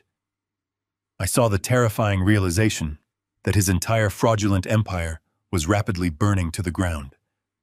But that flicker of truth was instantly buried under a massive defensive wave of absolute blinding entitlement. His jaw clenched, his hands curled into tight, white-knuckled fists at his sides. The illusion of the successful corporate sun completely evaporated, revealing the volatile, desperate criminal underneath. He did not wave. He did not step aside to clear my driveway. He let out a visible shout of raw anger that puffed into the freezing air as a cloud of white vapor. He lunged off the elevated concrete porch, hitting the frosted grass with a heavy thud, and stepped aggressively toward my car. The engine of my vehicle fell silent, leaving only the sound of the harsh winter wind whipping across the frosted concrete of my driveway. I gripped the interior door handle and pushed it open, stepping out into the freezing air.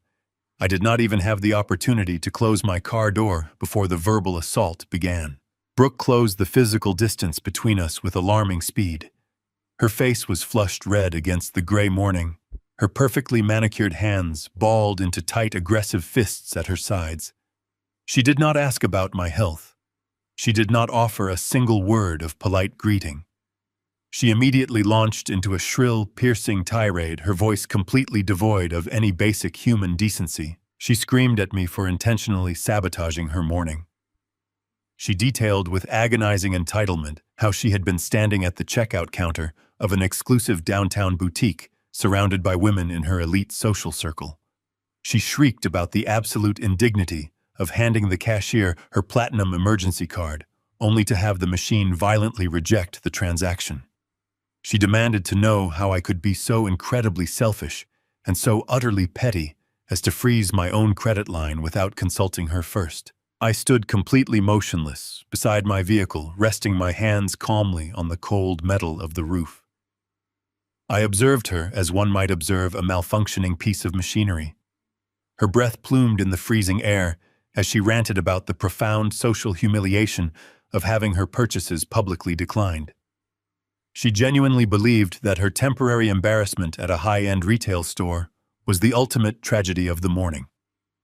She had absolutely no concept that the card in her hand was fueled by stolen capital, or that the man standing beside her had committed a federal felony to maintain her opulent lifestyle. Aaron stepped forward physically, placing his hand on Brooke to pull her back.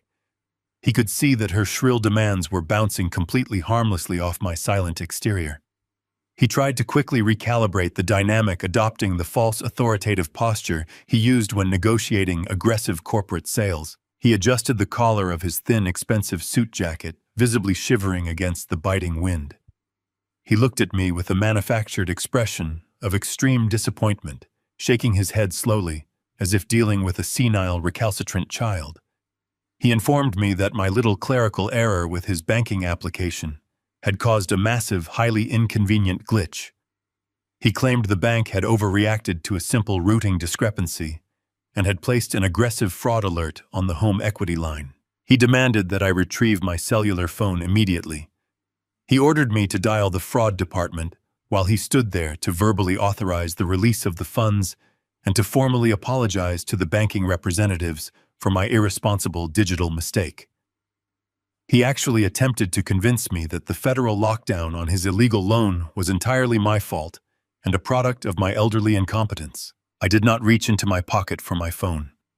I simply stared at him, maintaining a flat, unwavering gaze. My continued silence visibly rattled him. The corporate facade began to aggressively crack, exposing the raw, unhinged panic mutating underneath. When he realized I was not going to blindly obey his verbal commands, Aaron reached inside his suit jacket. He pulled out a thick, leather-bound clipboard and practically shoved it across the hood of my car. A complex, densely worded legal document was clamped firmly to the board. He spoke rapidly, his words spilling over each other in his desperate haste.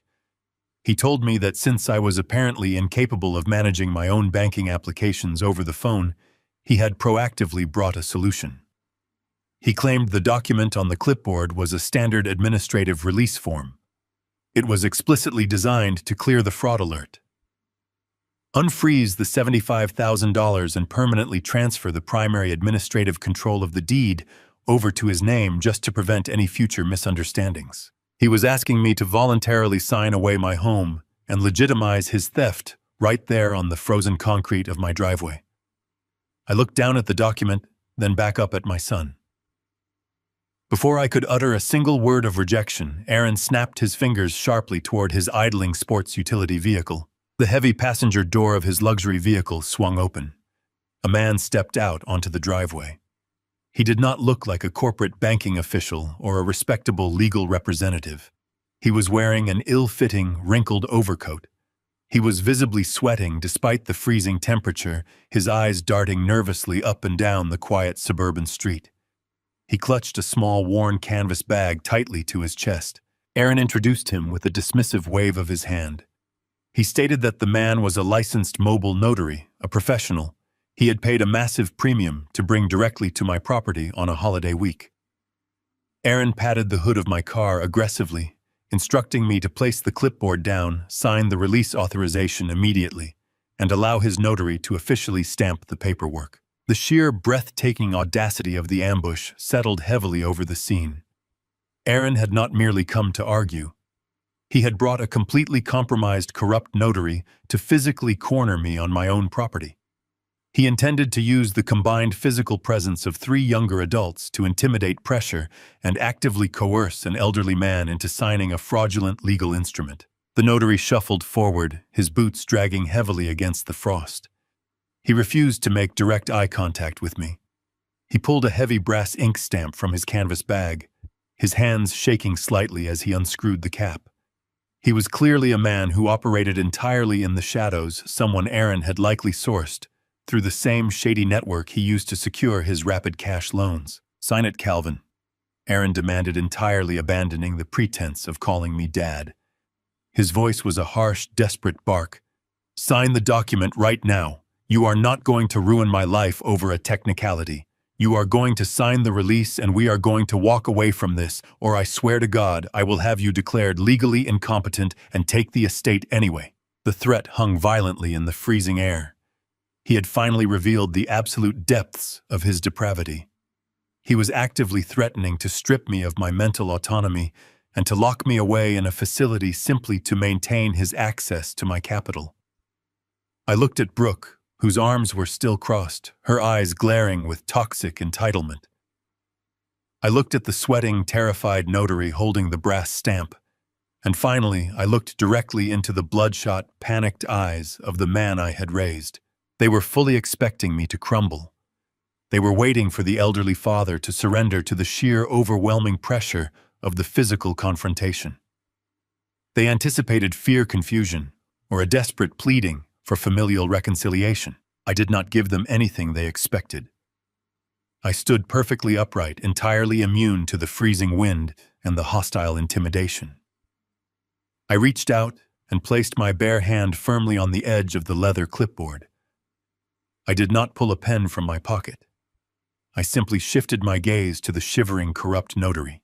"If you place that stamp on a single piece of paper on my property," I said, my voice cutting through the ambient noise of the street like a surgical blade, "I will personally ensure you spend the next 10 years in a federal penitentiary for participating in an active wire fraud conspiracy." The notary physically recoiled instantly, dropping the heavy brass stamp back into his canvas bag. He took 3 rapid, staggering steps backward, violently shaking his head in total retreat. Aaron lunged forward, slamming his hands furiously against the hood of my vehicle. He opened his mouth to unleash another desperate wave of threats, completely unaware that his intimidation tactics were entirely useless against a man who had already initiated the total liquidation of his world. Aaron stopped his aggressive advance the very second he processed the absolute failure of his physical intimidation. He stood on the frosted concrete of the driveway, breathing heavily, his chest heaving under his thin suit jacket. He looked down the empty street at the taillights of the retreating notary, and then turned his gaze back to me. I watched the frantic gears turning behind his eyes. The brute force strategy had evaporated, leaving him completely exposed. I observed a terrifying physical transformation take place right in front of me. The violent red flush drained from his face. The aggressive, rigid posture of his shoulders completely relaxed.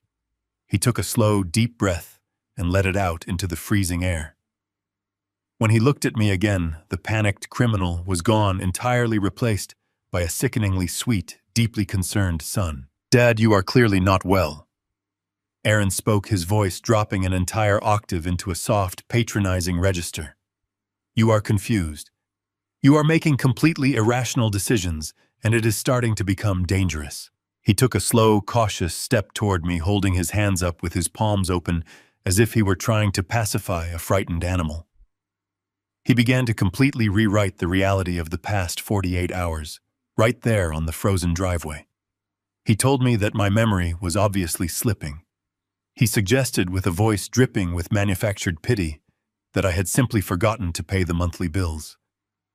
He stated that the frozen credit card at the boutique and the failed mortgage transfer were not deliberate tactical actions, but the tragic mistakes of a severely declining mind.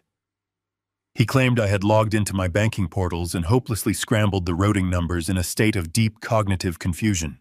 Brooke instantly recognized the tactical shift and seamlessly fell into step beside him. She wrapped her expensive designer coat tighter around her waist and looked at me with an expression of profound, exaggerated sorrow. "Calvin, it was so terribly embarrassing for you," she murmured, her voice trembling with fake empathy. "The cashier at the boutique was so worried when the card declined. She asked if you were suffering from dementia. She asked if you had forgotten how to manage your own accounts. We are just so incredibly worried about you, Calvin. You are acting so erratically. You are destroying your own life because your mind is failing." I stood perfectly still beside my vehicle, resting my hands on the cold roof. I did not blink. I did not defend my cognitive abilities or argue against their completely fabricated narrative. I simply observed the sheer, breathtaking audacity of their psychological assault. They were standing on the concrete of a property I had purchased, demanding access to capital I had earned, and actively attempting to convince me that my self-defense was a symptom of a degenerative brain disease. I observed the precise way Aaron held the clipboard. His knuckles were white. The paper fluttered slightly in the harsh winter wind. He was attempting to execute a psychological hostile takeover. He wanted me to believe that my reality was entirely fractured. He needed me to doubt the fundamental architecture of my own mind. It was a classic corporate gaslighting maneuver designed to destabilize a target before forcing a signature on a binding contract. Aaron stepped closer, tapping his fingers gently against the leather clipboard he had previously tried to force upon me. He did not mention the fraudulent equity line. He completely ignored the federal wire fraud I had just accused him of committing. He looked down at the dense legal document and then back up into my eyes with a look of extreme sorrowful burden. "I brought this paperwork to help you, Dad," Aaron said, his tone heavily laced with sacrificial duty. "It is not an administrative release. It is a comprehensive, durable power of attorney. It gives me full medical and financial proxy over your estate. It is strictly for your own good. You are clearly struggling to manage your daily existence. You are forgetting to execute basic financial transfers. You are alienating the only family you have left. I need you to sign this document today so I can take the heavy burden off your shoulders. Let me step in and manage the accounts before you accidentally bankrupt yourself in a state of severe confusion." He held the clipboard out toward me, offering it as if it were a life preserver. He was asking me to voluntarily hand over the absolute legal control of my entire existence. He wanted the legal authority to drain my retirement accounts, to leverage my townhouse, and to completely strip my assets under the impenetrable protection of a state-sanctioned power of attorney. When I did not reach out to take the clipboard, the sickeningly sweet facade began to harden at the extreme edges. The manufactured concern in his eyes crystallized into a cold, absolute menace. He lowered the clipboard slightly and leaned his face closer to mine, his breath washing over me in the freezing winter air. "Dad, I am trying to do this the easy way, Aaron whispered, the patronizing tone dropping into a flat, merciless threat. I am trying to protect your dignity. But if you refuse to sign this document right now, you will leave me absolutely no choice. I will have to call Adult Protective Services. I will tell the state investigators that my elderly father is suffering from severe delusions and poses an active, immediate danger to himself. I will show them the canceled accounts, the frozen credit lines, and the paranoid security measures you have initiated. I will easily find a doctor willing to testify to your immediate cognitive decline. Brooke nodded slowly, stepping up beside her husband. We will have to do it, Calvin, she added, her voice devoid of any remaining warmth. It will break our hearts, but we will have the state declare you legally incompetent. Aaron kept his eyes locked on mine, pressing the psychological blade deeper. Do you have any idea what happens when the state takes over, Dad? He asked, his voice utterly ruthless. They do not let you stay in this comfortable townhouse. They strip you of your independence entirely. They will place you in a state-run nursing facility. You will be locked in a sterile room on a secure ward. Strangers will manage your schedule, they will feed you your meals, and they will sedate you when you become agitated. Your entire estate will be liquidated by a court-appointed guardian to pay for your confinement. You will lose absolutely everything. You will die alone in a hospital bed with no control over a single aspect of your reality. He paused, letting the horrific, vivid imagery settle over the frozen driveway. He believed he had perfectly engineered my ultimate nightmare. He believed he had weaponized the deepest fear of every aging parent and pointed it directly at my chest. Sign the proxy, Dad, Aaron commanded, his voice returning to a sharp, authoritative bark. Sign the document right now. Let me take control of the banking, and I will let you stay in your house. I will let you keep your quiet little life. Fight me on this, and I swear to you, I will have you committed by the end of the week. I stood in the profound silence of the freezing morning. A normal father would have been completely crushed by the overwhelming weight of their psychological abuse. A normal father would have felt a deep, paralyzing terror at the threat of losing his autonomy and dying in a locked psychiatric ward. He would have questioned his own memory. He would have wondered if he had truly made a mistake. He would have reached out with a trembling hand to take the pen and sign away his life simply to keep the terrifying illusion of his family intact. I did not feel terror. I felt a cold, absolute confirmation of my adversary total moral bankruptcy. They had abandoned any pretense of familial loyalty. They were hostile entities actively threatening my liberty and my physical survival to secure their ongoing financial extraction. They had played their final desperate card, hoping the threat of institutionalization would force my immediate surrender. They had no idea that they were threatening a man who had already initiated a sequence of events that would leave them entirely homeless and facing a brutal eviction before the month was over. Aaron stood with his chest heaving, his breath pluming in the freezing winter air.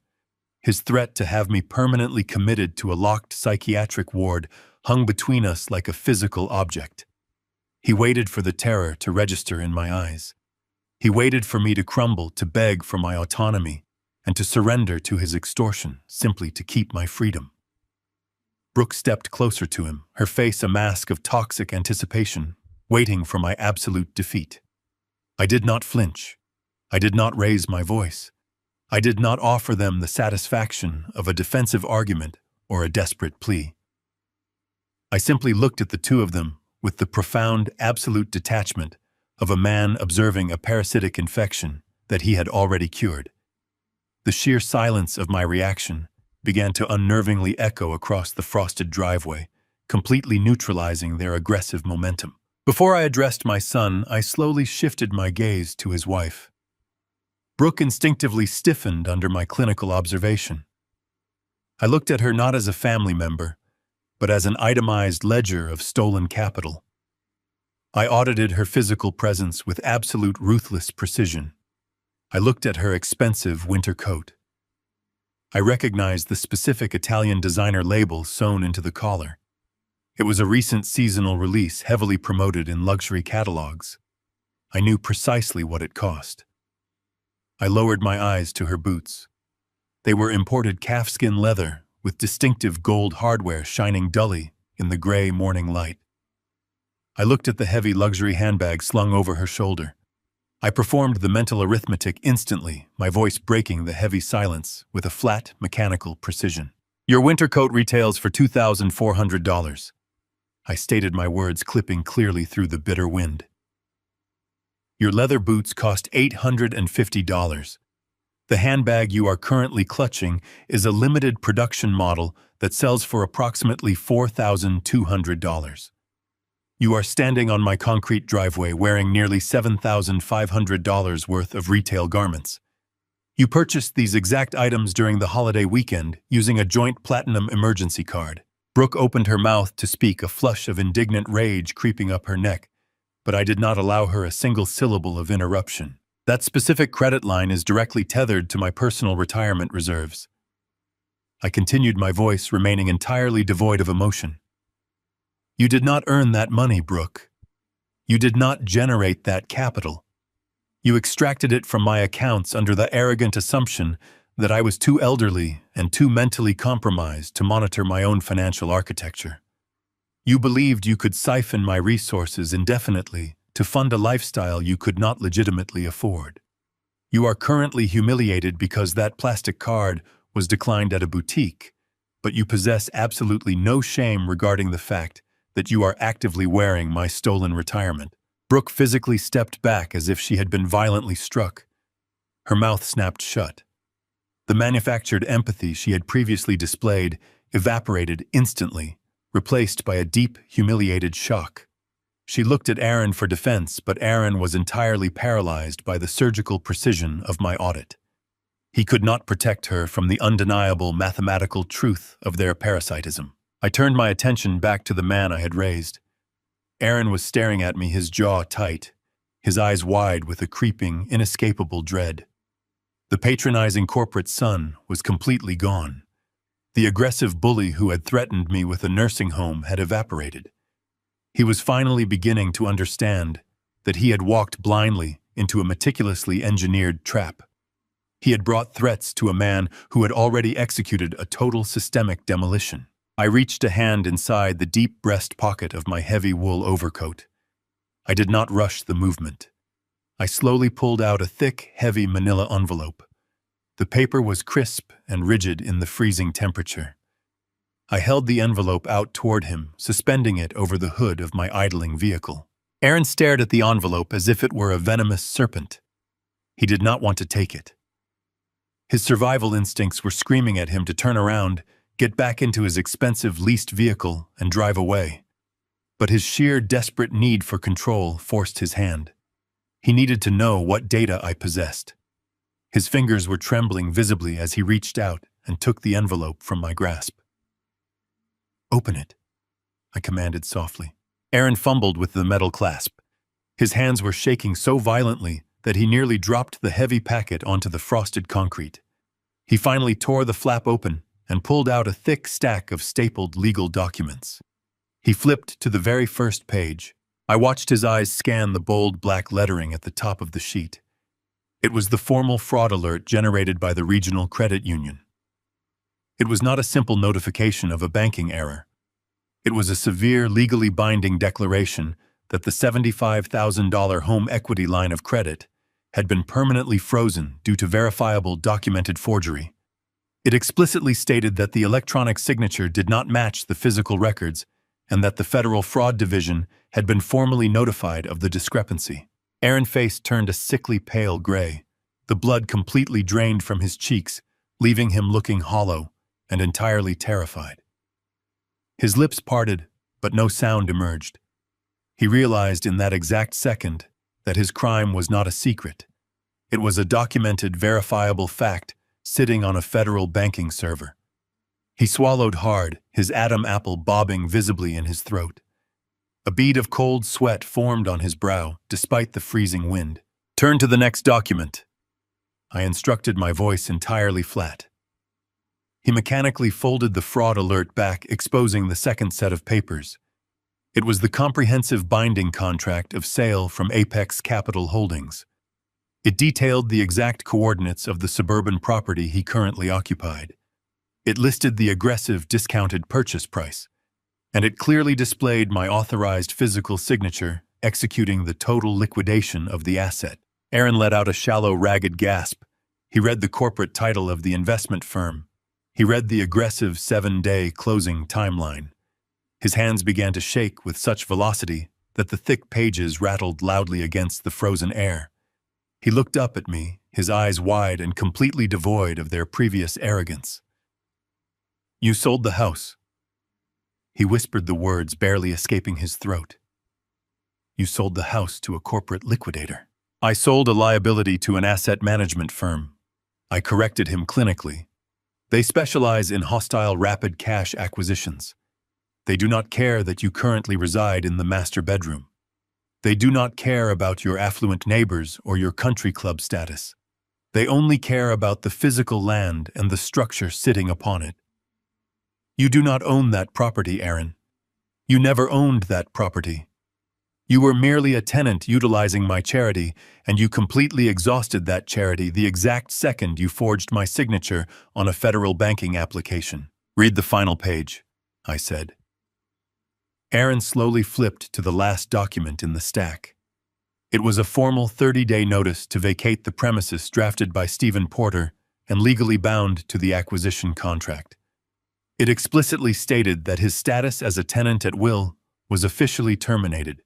It required him to remove his personal belongings and permanently vacate the property or face an aggressive corporate eviction executed by the new legal owners. The physical manifestation of his defeat was absolute. Aaron's knees visibly buckled. He leaned heavily against the side of his luxury sports utility vehicle, using the cold metal to keep himself upright. The arrogant corporate predator who had arrived at my home ready to freeze me into a psychiatric ward was completely gone. He was nothing but a broken, bankrupt man staring at the concrete evidence of his total systemic destruction. Brooke leaned over his shoulder, reading the documents clutched in his trembling hands. A sharp, strangled cry escaped her lips. The opulent lifestyle she had demanded, the wealthy suburban illusion she had carefully maintained, was instantly and completely vaporized. They were losing their home, their credit lines, and their entire social standing in a single devastating stroke. They had built a castle on a foundation of stolen money, and I had just detonated the bedrock. I did not feel a single trace of pity. I had audited the failure, and I had executed the necessary liquidation. I looked directly into my son's bloodshot, terrified eyes. He was hyperventilating, his breath coming in short, rapid gasps. The reality of his absolute ruin was crashing down upon him, crushing the breath from his lungs. I delivered the final necessary parameters of his new reality. I did not raise my voice. I did not inject a single trace of malice or triumph into my tone. I spoke with the irreversible weight of a judge reading a permanent sentence. "You are going to pack your things quietly," I said, maintaining a cold, unbreakable eye contact that pinned him to the vehicle. "Or the next document I hand over will be your federal indictment for forgery." I did not wait for his acknowledgement. I did not wait for Brooke to start sobbing into the collar of her stolen coat. I simply turned my back on them, walked to my front door, and unlocked it. I stepped inside the quiet sanctuary of my townhouse and shut the heavy door permanently, severing the connection to the parasites, bleeding out on the driveway. The heavy oak door closed with a solid mechanical click, entirely severing the freezing air and the frantic gasping of the two parasites left on my driveway. I engaged the brass deadbolt with a smooth, silent motion. I did not walk away into the depths of my townhouse to seek comfort or distance. I stood perfectly still in the shadowed foyer and observed the resulting fallout through the narrow vertical glass panels flanking the entrance. I became a silent witness to the total collapse of their manufactured reality. Brooke shattered the momentary silence. Her voice penetrated the thick, insulated glass, not as words, but as a raw, feral shriek of absolute cornered desperation. She threw her heavy leather designer handbag onto the frosted concrete, where it scraped against the ice.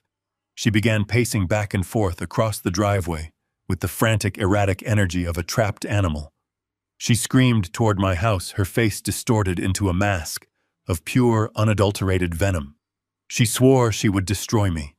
She shrieked that she would hire the most ruthless corporate litigators in the entire state to completely bankrupt my estate and drag my name through the mud. She promised to ruin my reputation among my former professional peers and strip me of every single asset I had ever hoarded. I watched her flail in the freezing wind, completely detached from her performance. She was completely unhinged and entirely incapable of processing the mathematical reality that she possessed absolutely no leverage. She had no capital to hire expensive litigators. Her credit lines were permanently frozen. Her assets were effectively seized, and her husband was staring directly at a federal felony indictment. She was screaming into a dark void, refusing to accept that the void had already swallowed her whole. Her threats were nothing more than the dying spasms of a parasite severed from its host. Aaron did not attempt to calm his wife. He did not look at the scattered legal documents resting on the hood of his leased luxury vehicle. The absolute terror that had previously filled his eyes had mutated into a cold, rigid panic. It was the specific type of panic that drives a drowning man to push his rescuer under the water simply to secure one final breath of air. He realized his physical intimidation had failed completely. He realized his pathetic attempts at psychological gaslighting had failed. He realized the undeniable proof of his legal forgery had trapped him in a corner with absolutely zero avenues of escape. He needed a nuclear option. He needed an immediate, overpowering external force to break my defenses before the corporate liquidators arrived next week to physically throw him onto the street. I watched through this cold glass as Aaron reached deep into his suit jacket and pulled out his cellular phone.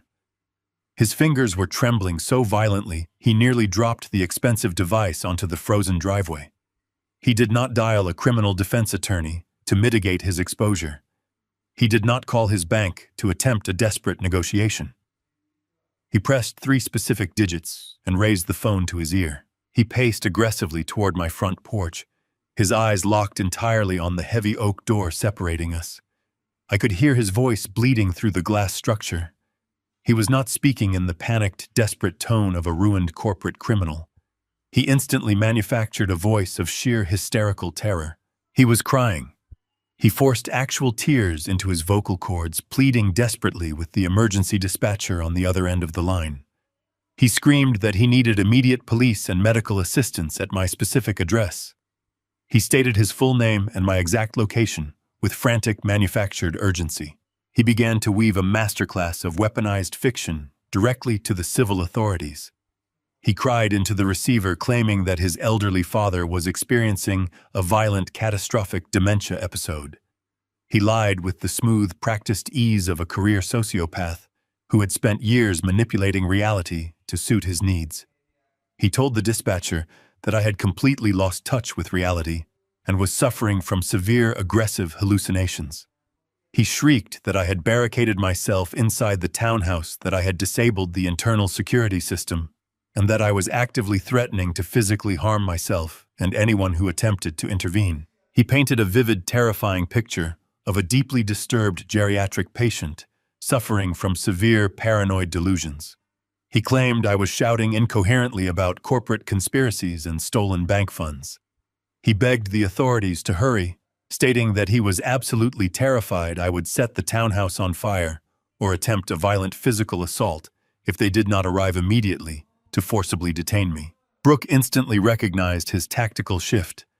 She stopped her hysterical shrieking and moved perfectly into his manufactured narrative. She grabbed Aaron by the arm and began sobbing loudly toward the phone, intentionally allowing her dramatic wailing to be recorded by the emergency dispatch center. She wailed that she was terrified for my life, begging the imaginary operator to send an ambulance to sedate me before I did something tragic and irreversible. They were weaponizing the state against me. They were attempting to use the local police and the medical establishment as their personal enforcement mechanism. Aaron calculated that if he could convince the authorities I was a violent, schizophrenic danger to myself, they would breach my front door, strap me to a medical gurney, and force me into an involuntary psychiatric hold. Once I was detained in a hospital under a mandatory 72-hour evaluation period, He would have the necessary operational window to file his fraudulent power of attorney, bypass the property sale, and drain my remaining liquid assets before anyone realized he was the actual criminal. It was the ultimate escalation in his conflict chain. He was leveraging my advanced age and societal biases entirely against me. He believed the arriving authorities would instinctively trust a well-dressed, highly distressed corporate son over a silent elderly man locked inside a dark house. I did not panic. I did not run to my kitchen to frantically gather my legal documents or prepare an anxious defense. I simply stood in the quiet shadows of my foyer, maintaining my absolute operational calm. I watched Aaron pace across the frosted lawn, continuing his Oscar-worthy performance for the dispatcher. He was constantly checking his expensive watch, calculating the exact response time of the local police precinct. I knew exactly what would happen when the authorities arrived. I knew they would approach the house expecting chaos, violence, and severe mental decay. They would find absolutely nothing but a perfectly calm, perfectly lucid retired executive holding undeniable documented proof of federal wire fraud committed by the weeping man standing on the driveway. Aaron was not summoning a medical rescue team to save his lifestyle. He was actively summoning his own arresting officers to the scene of his crime. The bitter winter wind continued to whip across the desolate suburban street, carrying the heavy scent of impending absolute ruin. I stood behind the glass, my breathing slow and perfectly measured. Then I heard it. It started as a faint, high-pitched wail, cutting sharply through the gray, frozen morning. It grew steadily louder, multiplying and echoing against the surrounding houses as multiple emergency vehicles accelerated down the main boulevard toward my location. The flashing red and blue lights began to reflect weakly against the frost-covered trees at the end of the block. Aaron lowered his cellular phone, staring at my front door with a look of absolute toxic triumph. He genuinely believed he had won. He believed the approaching sirens were the sound of his salvation. I remained perfectly still in the shadows, waiting for the flashing lights to illuminate the final total destruction of my son. The flashing red and blue lights cut violently through the gray winter morning, reflecting off the frost-covered glass of my front windows. I stood perfectly still in the shadows of the foyer, watching the street. 2 heavy police cruisers came to a halt, blocking the flow of traffic entirely. A dull gray sedan parked directly behind them. 4 uniformed officers stepped out onto the frozen asphalt, resting their hands casually on their heavy utility belts. A woman emerged from the gray sedan. She wore a sensible dark winter coat and carried a thick plastic clipboard. She moved with the tired, cautious efficiency of a state investigator. I knew exactly who she was. Diane Silva, from Adult Protective Services. Aaron did not wait for them to approach the property. He practically threw himself across the frozen lawn to intercept them. I watched him completely abandon the rigid, panicked posture he had displayed just moments ago. He executed a flawless, terrifying physical transformation. His shoulders slumped heavily. He buried his face in his hands, allowing his body to tremble with manufactured grief. When he lowered his hands, his eyes were red and wet. He let out a loud, choked sob that carried clearly through the cold air. It was an absolute masterclass in sociopathic manipulation. "Officer, please, you have to help us," Aaron cried, his voice cracking with artificial desperation. "My father is inside. He has completely lost his mind." The officers exchanged a quick, tactical glance while Diane Silva stepped forward, clicking her pen. She asked Aaron to explain the situation calmly. Aaron painted a vivid, horrifying portrait of a sudden catastrophic mental collapse. He told the investigator that he had come to check on me because I had been missing appointments and acting strangely all week. He cried that when he arrived I was completely unrecognizable. He claimed I was suffering from severe rapid onset dementia and violent paranoid delusions. "He thinks everyone is trying to rob him," Aaron sobbed, wiping a fake tear from his frozen cheek. "He is hallucinating about stolen money and federal bank fraud. He is shouting about corporate conspiracies and forged signatures." We tried to calm him down, but he became incredibly aggressive. He threatened to attack my wife. He locked himself inside the house and disabled the security system. I am terrified he is going to hurt himself or accidentally set the property on fire. Please, you have to commit him. You have to get him to a secure hospital right now." Brooke seamlessly integrated herself into the performance. She stepped up beside Aaron, wrapping her arms around his waist and burying her face in his shoulder. She trembled violently, playing the role of the traumatized daughter-in-law. She whimpered softly, telling Diane Silva that I had lunged at her through the doorway when she simply tried to hand me a cup of coffee. She claimed my eyes were entirely vacant and that I did not even know my own name. I observed their synchronized theater from the silence of my dark foyer. I felt a cold, clinical appreciation for the sheer depth of their depravity. They were not merely lying. They were expertly weaponizing the state's established protocols for elderly care directly against me. They knew that the authorities arrived at these situations entirely primed to expect cognitive decay. They were feeding Diane Silva every single necessary buzzword to trigger an involuntary psychiatric hold. Paranoia, hallucinations, aggressive behavior, imminent danger to self and others. Aaron knew that if the police believed his narrative, they would not knock politely. They would breach the heavy oak door. They would restrain me, force me onto a medical gurney, and transport me to a locked psychiatric ward for a mandatory 72-hour evaluation. That 3-day operational window was all Aaron needed. Once I was legally sedated and confined, he would immediately file his fraudulent power of attorney and drain every single liquid asset I possessed before the acquisition firm could finalize the eviction. He was using the police as his personal extraction team. Diane Silva nodded sympathetically, listening to Aaron weep. She made several quick notes on her clipboard. She turned to the 4 uniformed officers and gestured toward my townhouse. Their postures instantly shifted from casual observation to tactical readiness. They unclipped their heavy flashlights and began walking up my concrete driveway, their boots crunching loudly against the frozen gravel. Aaron watched them approach my door. He placed a comforting arm around Brooke, but I could see the cold, absolute triumph radiating from his posture. He genuinely believed his masterstroke had succeeded. He believed the authorities were about to eliminate his problem entirely. The officers stepped onto my front porch. They stood directly on the other side of the heavy oak door, expecting to find a raving, filthy old man lost in a violent hallucination. They expected screaming and chaos. I did not retreat into the house. I did not hide.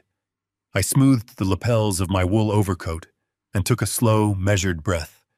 I reached out and rested my hand on the cold brass deadbolt, preparing to shatter their entire manufactured reality.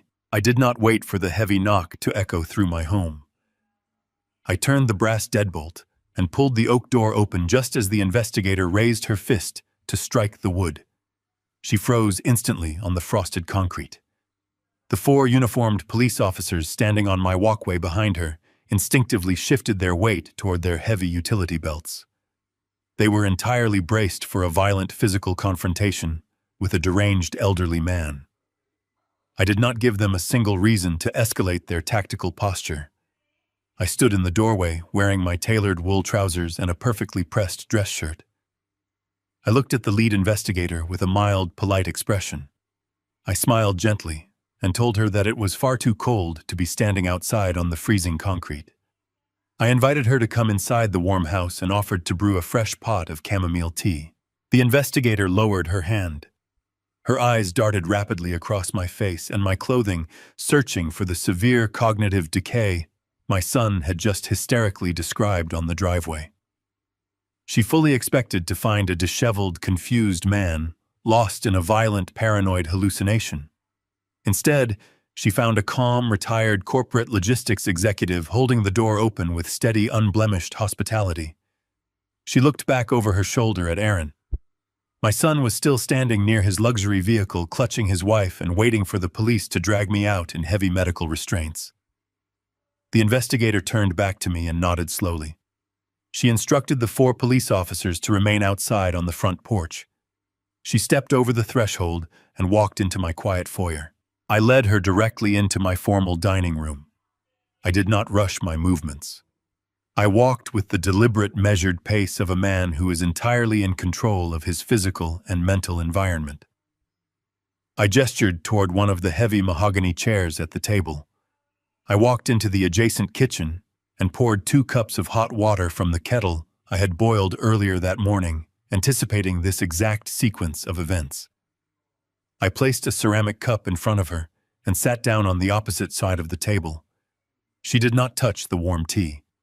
She unclipped her pen from her plastic clipboard and looked at me with a mixture of professional caution and deep confusion. She stated that her name was Diane Silva. She explained that she was legally obligated to investigate a priority report regarding my immediate mental deterioration and my potential threat to public safety. I maintained unbroken eye contact with her. I told her I completely understood her position and deeply respected her professional duty. I explained that my son Aaron had likely told her a very compelling and highly emotional story regarding my sudden tragic loss of sanity. I told her that he probably mentioned severe delusions regarding stolen money and forged banking documents. Diane nodded slowly, her eyes narrowing as she tried to reconcile the hysterical, sobbing son outside with the perfectly articulate father sitting quietly in front of her. I reached under the polished surface of the mahogany table. I retrieved a thick, heavy leather-bound binder and placed it gently next to her teacup. I did not launch into an emotional defense of my character. I did not complain about my son betraying my trust or breaking my heart. I simply pushed the leather binder toward her and instructed her to open it. Diane flipped the heavy cover back. The very first document inside was not a financial ledger or a property deed. It was a comprehensive 20-page psychiatric evaluation. It was printed on the official watermarked letterhead of the most prestigious cognitive behavioral clinic in the state. The medical evaluation was incredibly thorough, detailing rigorous memory tests, cognitive retention exams, and complex psychological profiling. The final page bore the signature of the chief medical director, officially certifying that my mental acuity was absolutely flawless, and that I possessed the complete uncompromised capacity to manage my own financial and legal affairs. Diane looked closely at the date stamped at the top of the medical evaluation. She looked up at me, her expression shifting from cautious confusion to absolute, profound realization. I took a slow sip of my tea. I told her that I had proactively scheduled and completed that extensive psychiatric evaluation exactly 3 days ago. I explained that earlier this week I had discreetly audited our shared family server. I had discovered digital search records showing Aaron actively researching local attorneys who specialized in involuntary guardianship and emergency power of attorney petitions. I knew the exact moment I froze his fraudulent credit lines, he would retaliate by attempting to weaponize the state against my autonomy. I told Diane I knew he would try to use my advanced age as a weapon to execute a hostile legal takeover of my entire estate. I had simply secured the undeniable medical armor required to deflect his inevitable psychological attack long before he even possessed the courage to dial the emergency dispatch center. Diane Silva closed the leather binder. The soft, heavy click of the cover echoed loudly in the quiet dining room. She did not ask me another question regarding my mental health. She did not ask me to perform a basic memory test or state the current calendar date. The 20 pages of unassailable medical documentation had completely obliterated Aaron and his fictional narrative. Diane looked toward the front window, where the flashing red and blue lights of the police cruisers were still reflecting off the glass. She realized in that exact moment that she had been expertly manipulated. She realized that the hysterical weeping man standing on the frozen driveway was not a desperate son trying to save his father. He was a cornered, aggressive predator trying to use her legal authority to cover up a massive financial crime. I leaned forward, resting my hands on the smooth mahogany table. I told her there were several other critical documents behind the psychiatric evaluation that she needed to review immediately. I informed her that the binder contained the verified proof of the forged $75,000 home equity line of credit. I told her it contained the digital timestamps proving Aaron had illegally routed the stolen funds directly into his private banking accounts. I explained that it also contained the executed contract of sale for his current residence and the immediate termination of his lease. I offered her the complete, unvarnished truth of his sprawling criminality, wrapped neatly in a single leather binder. I asked her to please invite the 4 police officers into my dining room so we could formally discuss the immediate arrest of the man currently trespassing on my driveway. Diane slowly turned the heavy parchment page of the psychiatric evaluation. She did not speak. The silence in the formal dining room was absolute, broken only by the faint ticking of the grandfather clock in the hallway. I watched her eyes track across the subsequent documents I had meticulously organized within the leather binder. Her professionally neutral expression began to fracture as she processed the raw, undeniable data. I reached across the polished mahogany table and gently tapped the corner of a bank statement highlighted in a sharp fluorescent yellow. I explained that the document detailed the exact routing numbers of the fraudulent $75,000 home equity line of credit. I watched her trace the flow of capital with the tip of her pen. The funds did not rest in any account associated with my name. They were instantly wired into a private wealth management portfolio, independently controlled by my son and his wife. I then guided her attention to the final section of the binder. I explained that when I initially discovered the unauthorized credit inquiry, I did not simply freeze the account. I contacted the regional fraud division of the credit union and requested the specific digital footprint of the application. I slid a rigid piece of paper toward her, detailing a string of complex numerical values. I told Diane that the electronic signature executing the loan was generated from a specific Internet protocol address. I watched her read the physical geographic location tethered to that digital address. It did not originate from my secure home network. The digital fingerprint mapped flawlessly to the exact residential coordinates of the suburban property Aaron currently occupied. It was a perfect, undeniable digital confession of federal wire fraud executed from his own living room. The narrative inside the dining room flipped in a single breathtaking instant. Diane Silva stopped reading. She sat back in the heavy mahogany chair, and the weary, sympathetic posture of a social worker evaporated completely. A cold, terrifying, predatory sharpness took its place. She was no longer looking at a vulnerable elderly victim, suffering from severe cognitive decay.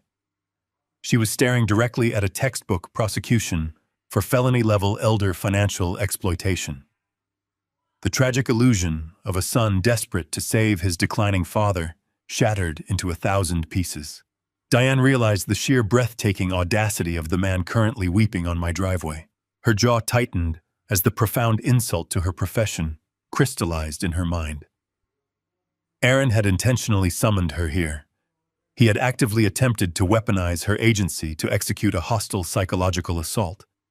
He had tried to use her legal authority as a blunt instrument to lock a perfectly sane man inside a psychiatric ward simply to secure an operational window to finalize his theft. He believed she was stupid enough to process his manufactured tears without requiring a single piece of verifiable medical evidence. He believed he could use the state to bury his crime. Diane stood up from the table. She did not take a sip of the chamomile tea. She closed the leather binder and pulled it tightly against her chest, claiming it as official state evidence. She looked down at me with an expression of profound, absolute professional respect.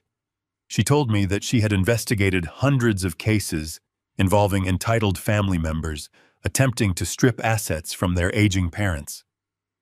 She stated that she had seen every manipulation and every lie ever conceived by a greedy child. But she admitted in a low, steady voice that she had never witnessed a predator walk so blindly and so arrogantly into his own perfectly engineered execution. She turned away from the table and walked down the hallway toward the foyer. The 4 uniformed police officers were still standing on the frozen concrete of the front porch, their bodies tense, their hands resting near their heavy utility belts. They were entirely prepared to breach the house and physically restrain a violent, delusional patient. Diane reached out and pulled the heavy oak door open. The freezing winter wind washed over the threshold, sweeping into the warm house. Aaron looked up instantly. His face was still wet with manufactured tears, his shoulders still slumped in an attitude of tragic defeat. He expected to see me dragged out in heavy medical restraints. He expected Diane to offer him a sympathetic nod, confirming that his father was finally secure and that his financial future was fully protected. Diane Silva stepped out onto the porch alone. She did not look at Aaron with sympathy. She looked at him with the cold, merciless gaze of a hunter who had just cornered her prey. She turned to the lead police officer and pointed a single rigid finger directly at my son. She instructed the officers to detain Aaron immediately for suspected felony elder financial abuse and federal wire fraud. Diane Silva stepped out onto the frozen concrete of the front porch and let the heavy oak door click shut behind her. Aaron immediately stopped his manufactured sobbing. He stood up straight, wiping his eyes, expecting her to deliver the exact legal mandate he needed to authorize his theft. He waited for her to instruct the police officers to breach the house and extract his father. Diane did not look at him with sympathy. She looked at him with the cold, clinical disgust of a professional who had just uncovered a massive felony. She walked down the short flight of stairs and stopped directly in front of him. "Your father is in perfect physical and mental health," Diane stated, her voice completely devoid of warmth. "He is entirely competent to manage his own legal and financial affairs. I have just reviewed a comprehensive 20-page psychiatric evaluation executed 3 days ago by a board-certified medical director." Aaron opened his mouth to protest, to claim the evaluation was fake, but Diane raised a single rigid hand and silenced him instantly. "I also reviewed the verified bank logs and the Internet Protocol timestamps regarding a $75,000 home equity line of credit," Diane continued, her words hitting him like physical blows. "Adult Protective Services is formally opening a criminal investigation into you and your wife for felony elder financial exploitation and federal wire fraud. I have already contacted the district attorney to expedite the warrants." The lead police officer stepped forward, placing his hand deliberately on his heavy utility belt. He looked Aaron up and down with absolute contempt. He informed Aaron that he was now officially trespassing on private property. He stated clearly that if Aaron or his wife ever set foot on this driveway again, they would immediately leave in handcuffs. He ordered them to get in their vehicle and vacate the premises immediately. The sheer absolute finality of the authorities turning against them broke the last remaining thread of their alliance. Stripped of all leverage and staring directly at federal prison, Aaron and Brooke turned on each other right there in the middle of the street. Brooke slapped Aaron hard on the shoulder. She shrieked that he was an absolute idiot for using his own home network to forge the banking application. She screamed that he had ruined her life and destroyed their social standing because he was too incompetent to execute a simple white-collar crime. Aaron's face twisted into a mask of pure hateful rage. He screamed back at her that he only forged the documents to pay for her massive, suffocating credit card debts. He shouted that her relentless spending and her demand for luxury goods had pushed them into bankruptcy. I stood quietly behind the glass of my front window and watched their marriage completely disintegrate. They were no longer a unified front of corporate predators. They were two desperate, panicked criminals screaming at each other in the freezing wind, tearing each other apart under the weight of their own exposed greed. 30 days evaporated with the ruthless efficiency of a ticking clock. The corporate asset management firm that purchased the sprawling suburban property did not entertain extensions. They did not care about Brooke and her meticulously planned social calendar, or Aaron and his frantic, desperate attempts to secure legal representation. On the morning of the 30th day, the heavy-treaded tires of a county sheriff vehicle crunched against the familiar frosted gravel of the driveway.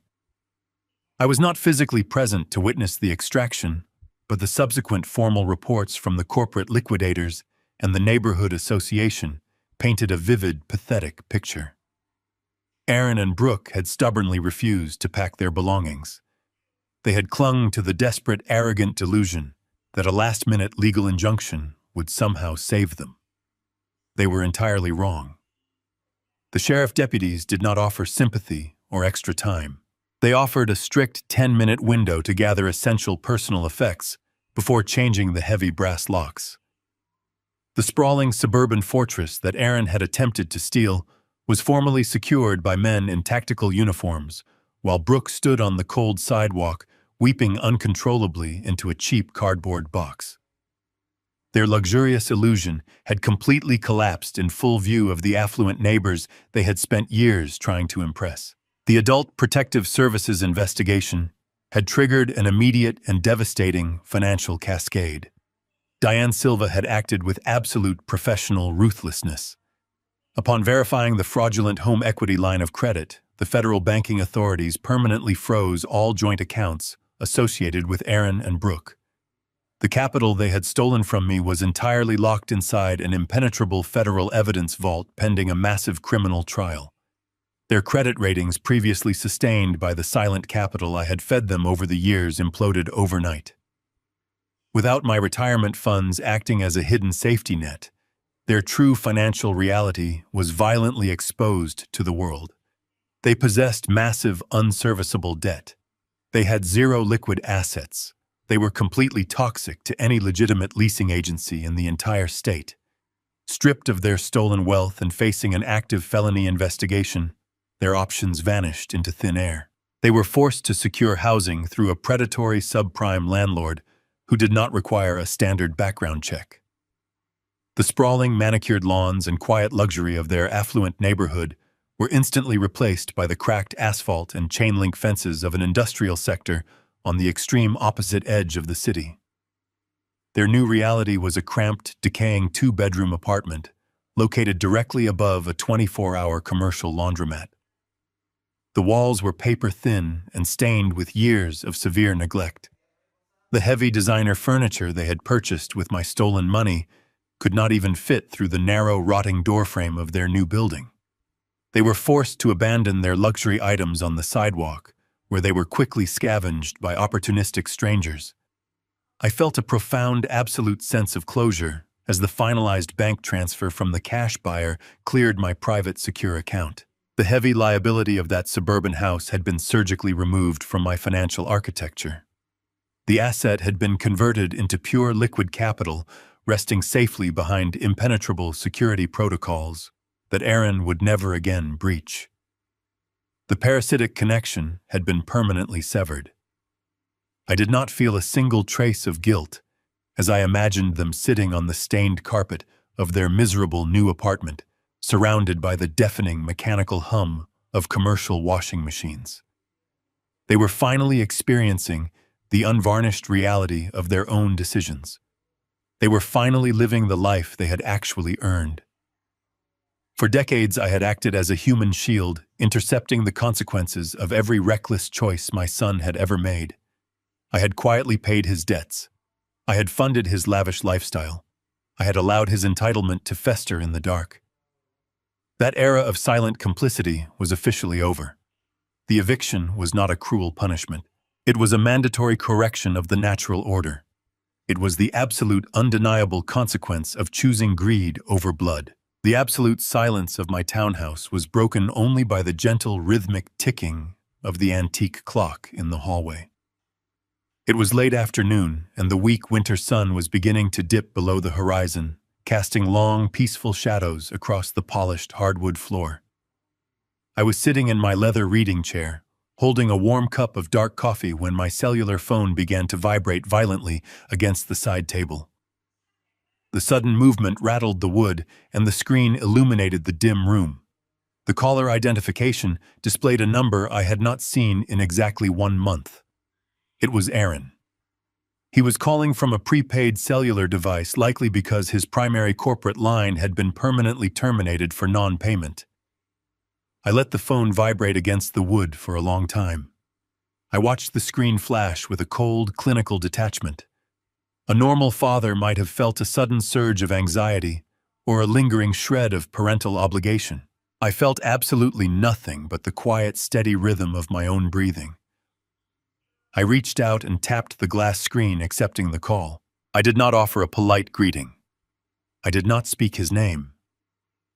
I raised the phone to my ear and remained completely silent, waiting for him to speak. The sound that emanated from the tiny speaker was pathetic. It was a wet, ragged sobbing. Aaron was weeping with the total unrestrained desperation of a man who had finally hit rock bottom and shattered his teeth on the concrete. "Dad, please," he gasped, his voice breaking into a miserable, high-pitched whine. "Please, you have to help us." He did not attempt to manufacture the authoritative, patronizing corporate tone he had wielded on my driveway. He did not threaten me with state institutions or locked psychiatric evaluations. The arrogant bully had been entirely crushed under the immense weight of his own hubris. He was completely broken. He wept into the receiver, describing the horrific conditions of his new apartment in graphic detail. He complained bitterly about the relentless vibrating noise from the laundromat below them and the freezing winter draft leaking through the shattered window panes. He sobbed that Brooke had packed her remaining designer clothes into garbage bags and left him the previous night retreating to her parents' home and refusing to answer his desperate calls. He was entirely alone, facing a looming federal indictment with absolutely no financial resources and no allies left to manipulate. I listened to his miserable litany of failures without interrupting. I allowed him to exhaust his lungs. I allowed him to verbally bleed out over the cellular connection. He desperately needed me to interrupt him with a comforting word. He needed me to instinctively fall back into my decades-long pattern of rescuing him from his own severe incompetence. When I offered nothing but a vast, impenetrable silence, his panic escalated into sheer terror. "Dad, I know I made a terrible mistake," he cried, choking violently on his own tears. "I know I crossed a line, but the landlord here is demanding a 3-month security deposit in cash by tomorrow morning. If I do not pay him, he is going to throw me out on the street. I have nothing left, Dad. My accounts are permanently frozen. My credit is completely ruined. I cannot even buy groceries. I am begging you, just a temporary loan, just $5,000 to keep a roof over my head until I can figure this out and find a lawyer. I will pay you back every single penny. I swear to you on my life.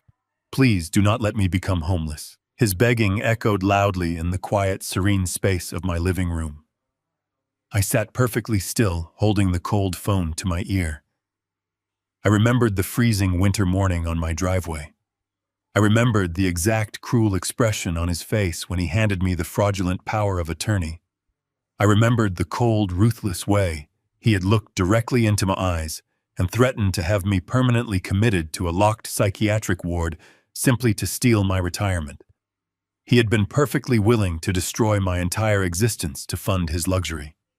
He had looked at the father who had sacrificed everything to raise him and seen nothing but an automated teller machine that required aggressive, violent dismantling. I took a slow, deep breath. The air in my home was warm and clean. My reality was completely secure. I finally broke the silence. My voice was calm, steady, and entirely devoid of any residual emotion.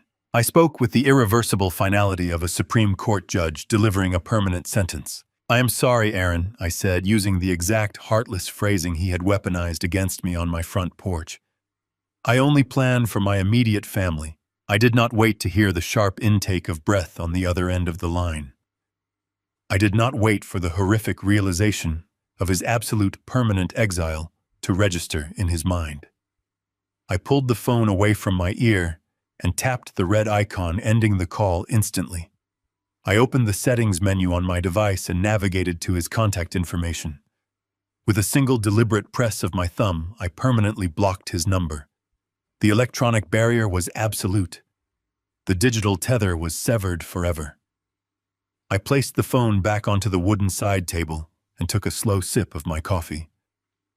The silence returned to the townhouse, settling over the room like a heavy, comforting blanket.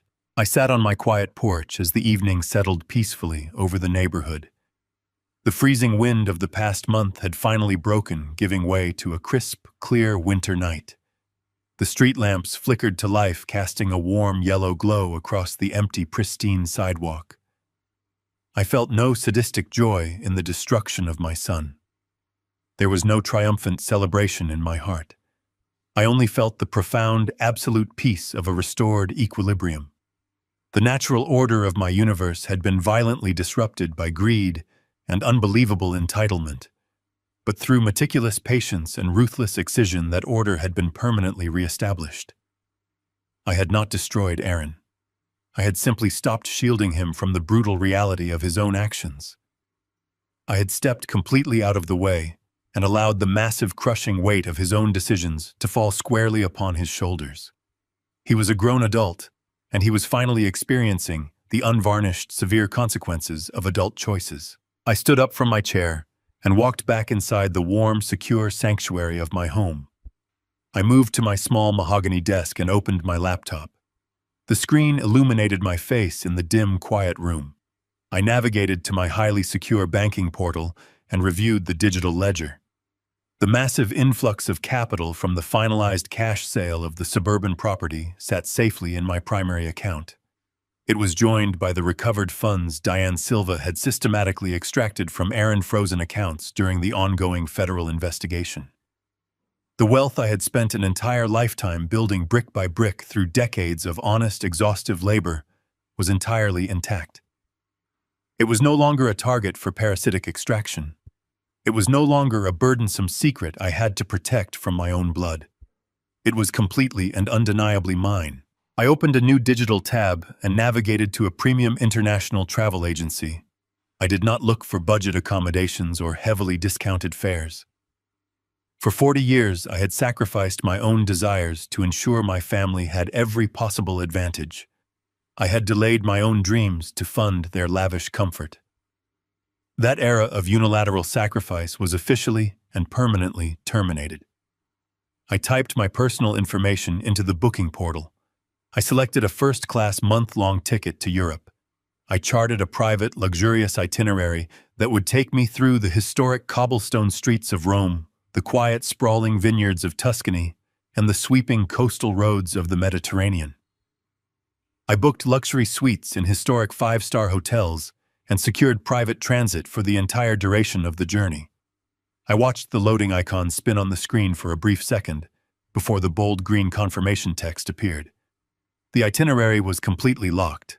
The future was entirely my own. I closed the laptop and walked toward the front of the townhouse.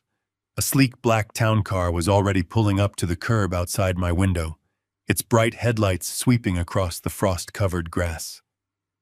The driver stepped out in a dark suit and opened the trunk, waiting patiently in the cold night air.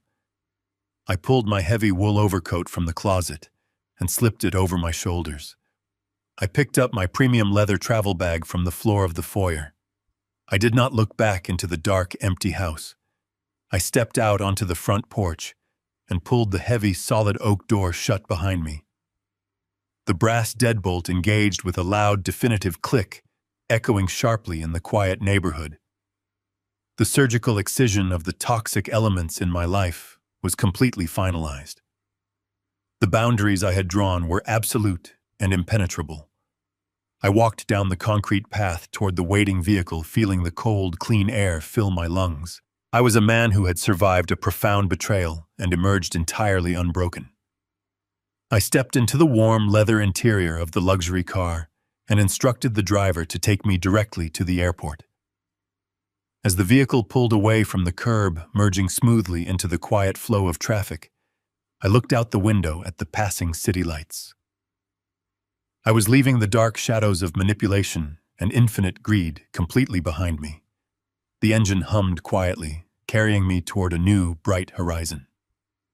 The silent reckoning was over. My life finally belonged to me.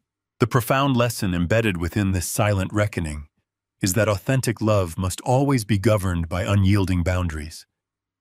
When a parent shields their child from the natural consequences of their reckless actions, they do not foster growth, they actively cultivate entitled monsters.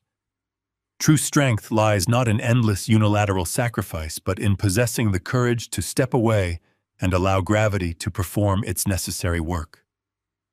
Restoring order often requires the ruthless excision of those who mistake endless generosity for infinite weakness, ensuring that your ultimate peace and dignity remain forever intact. If you found this story of absolute boundaries and relentless justice compelling, please like the video and subscribe to the channel for more powerful narratives.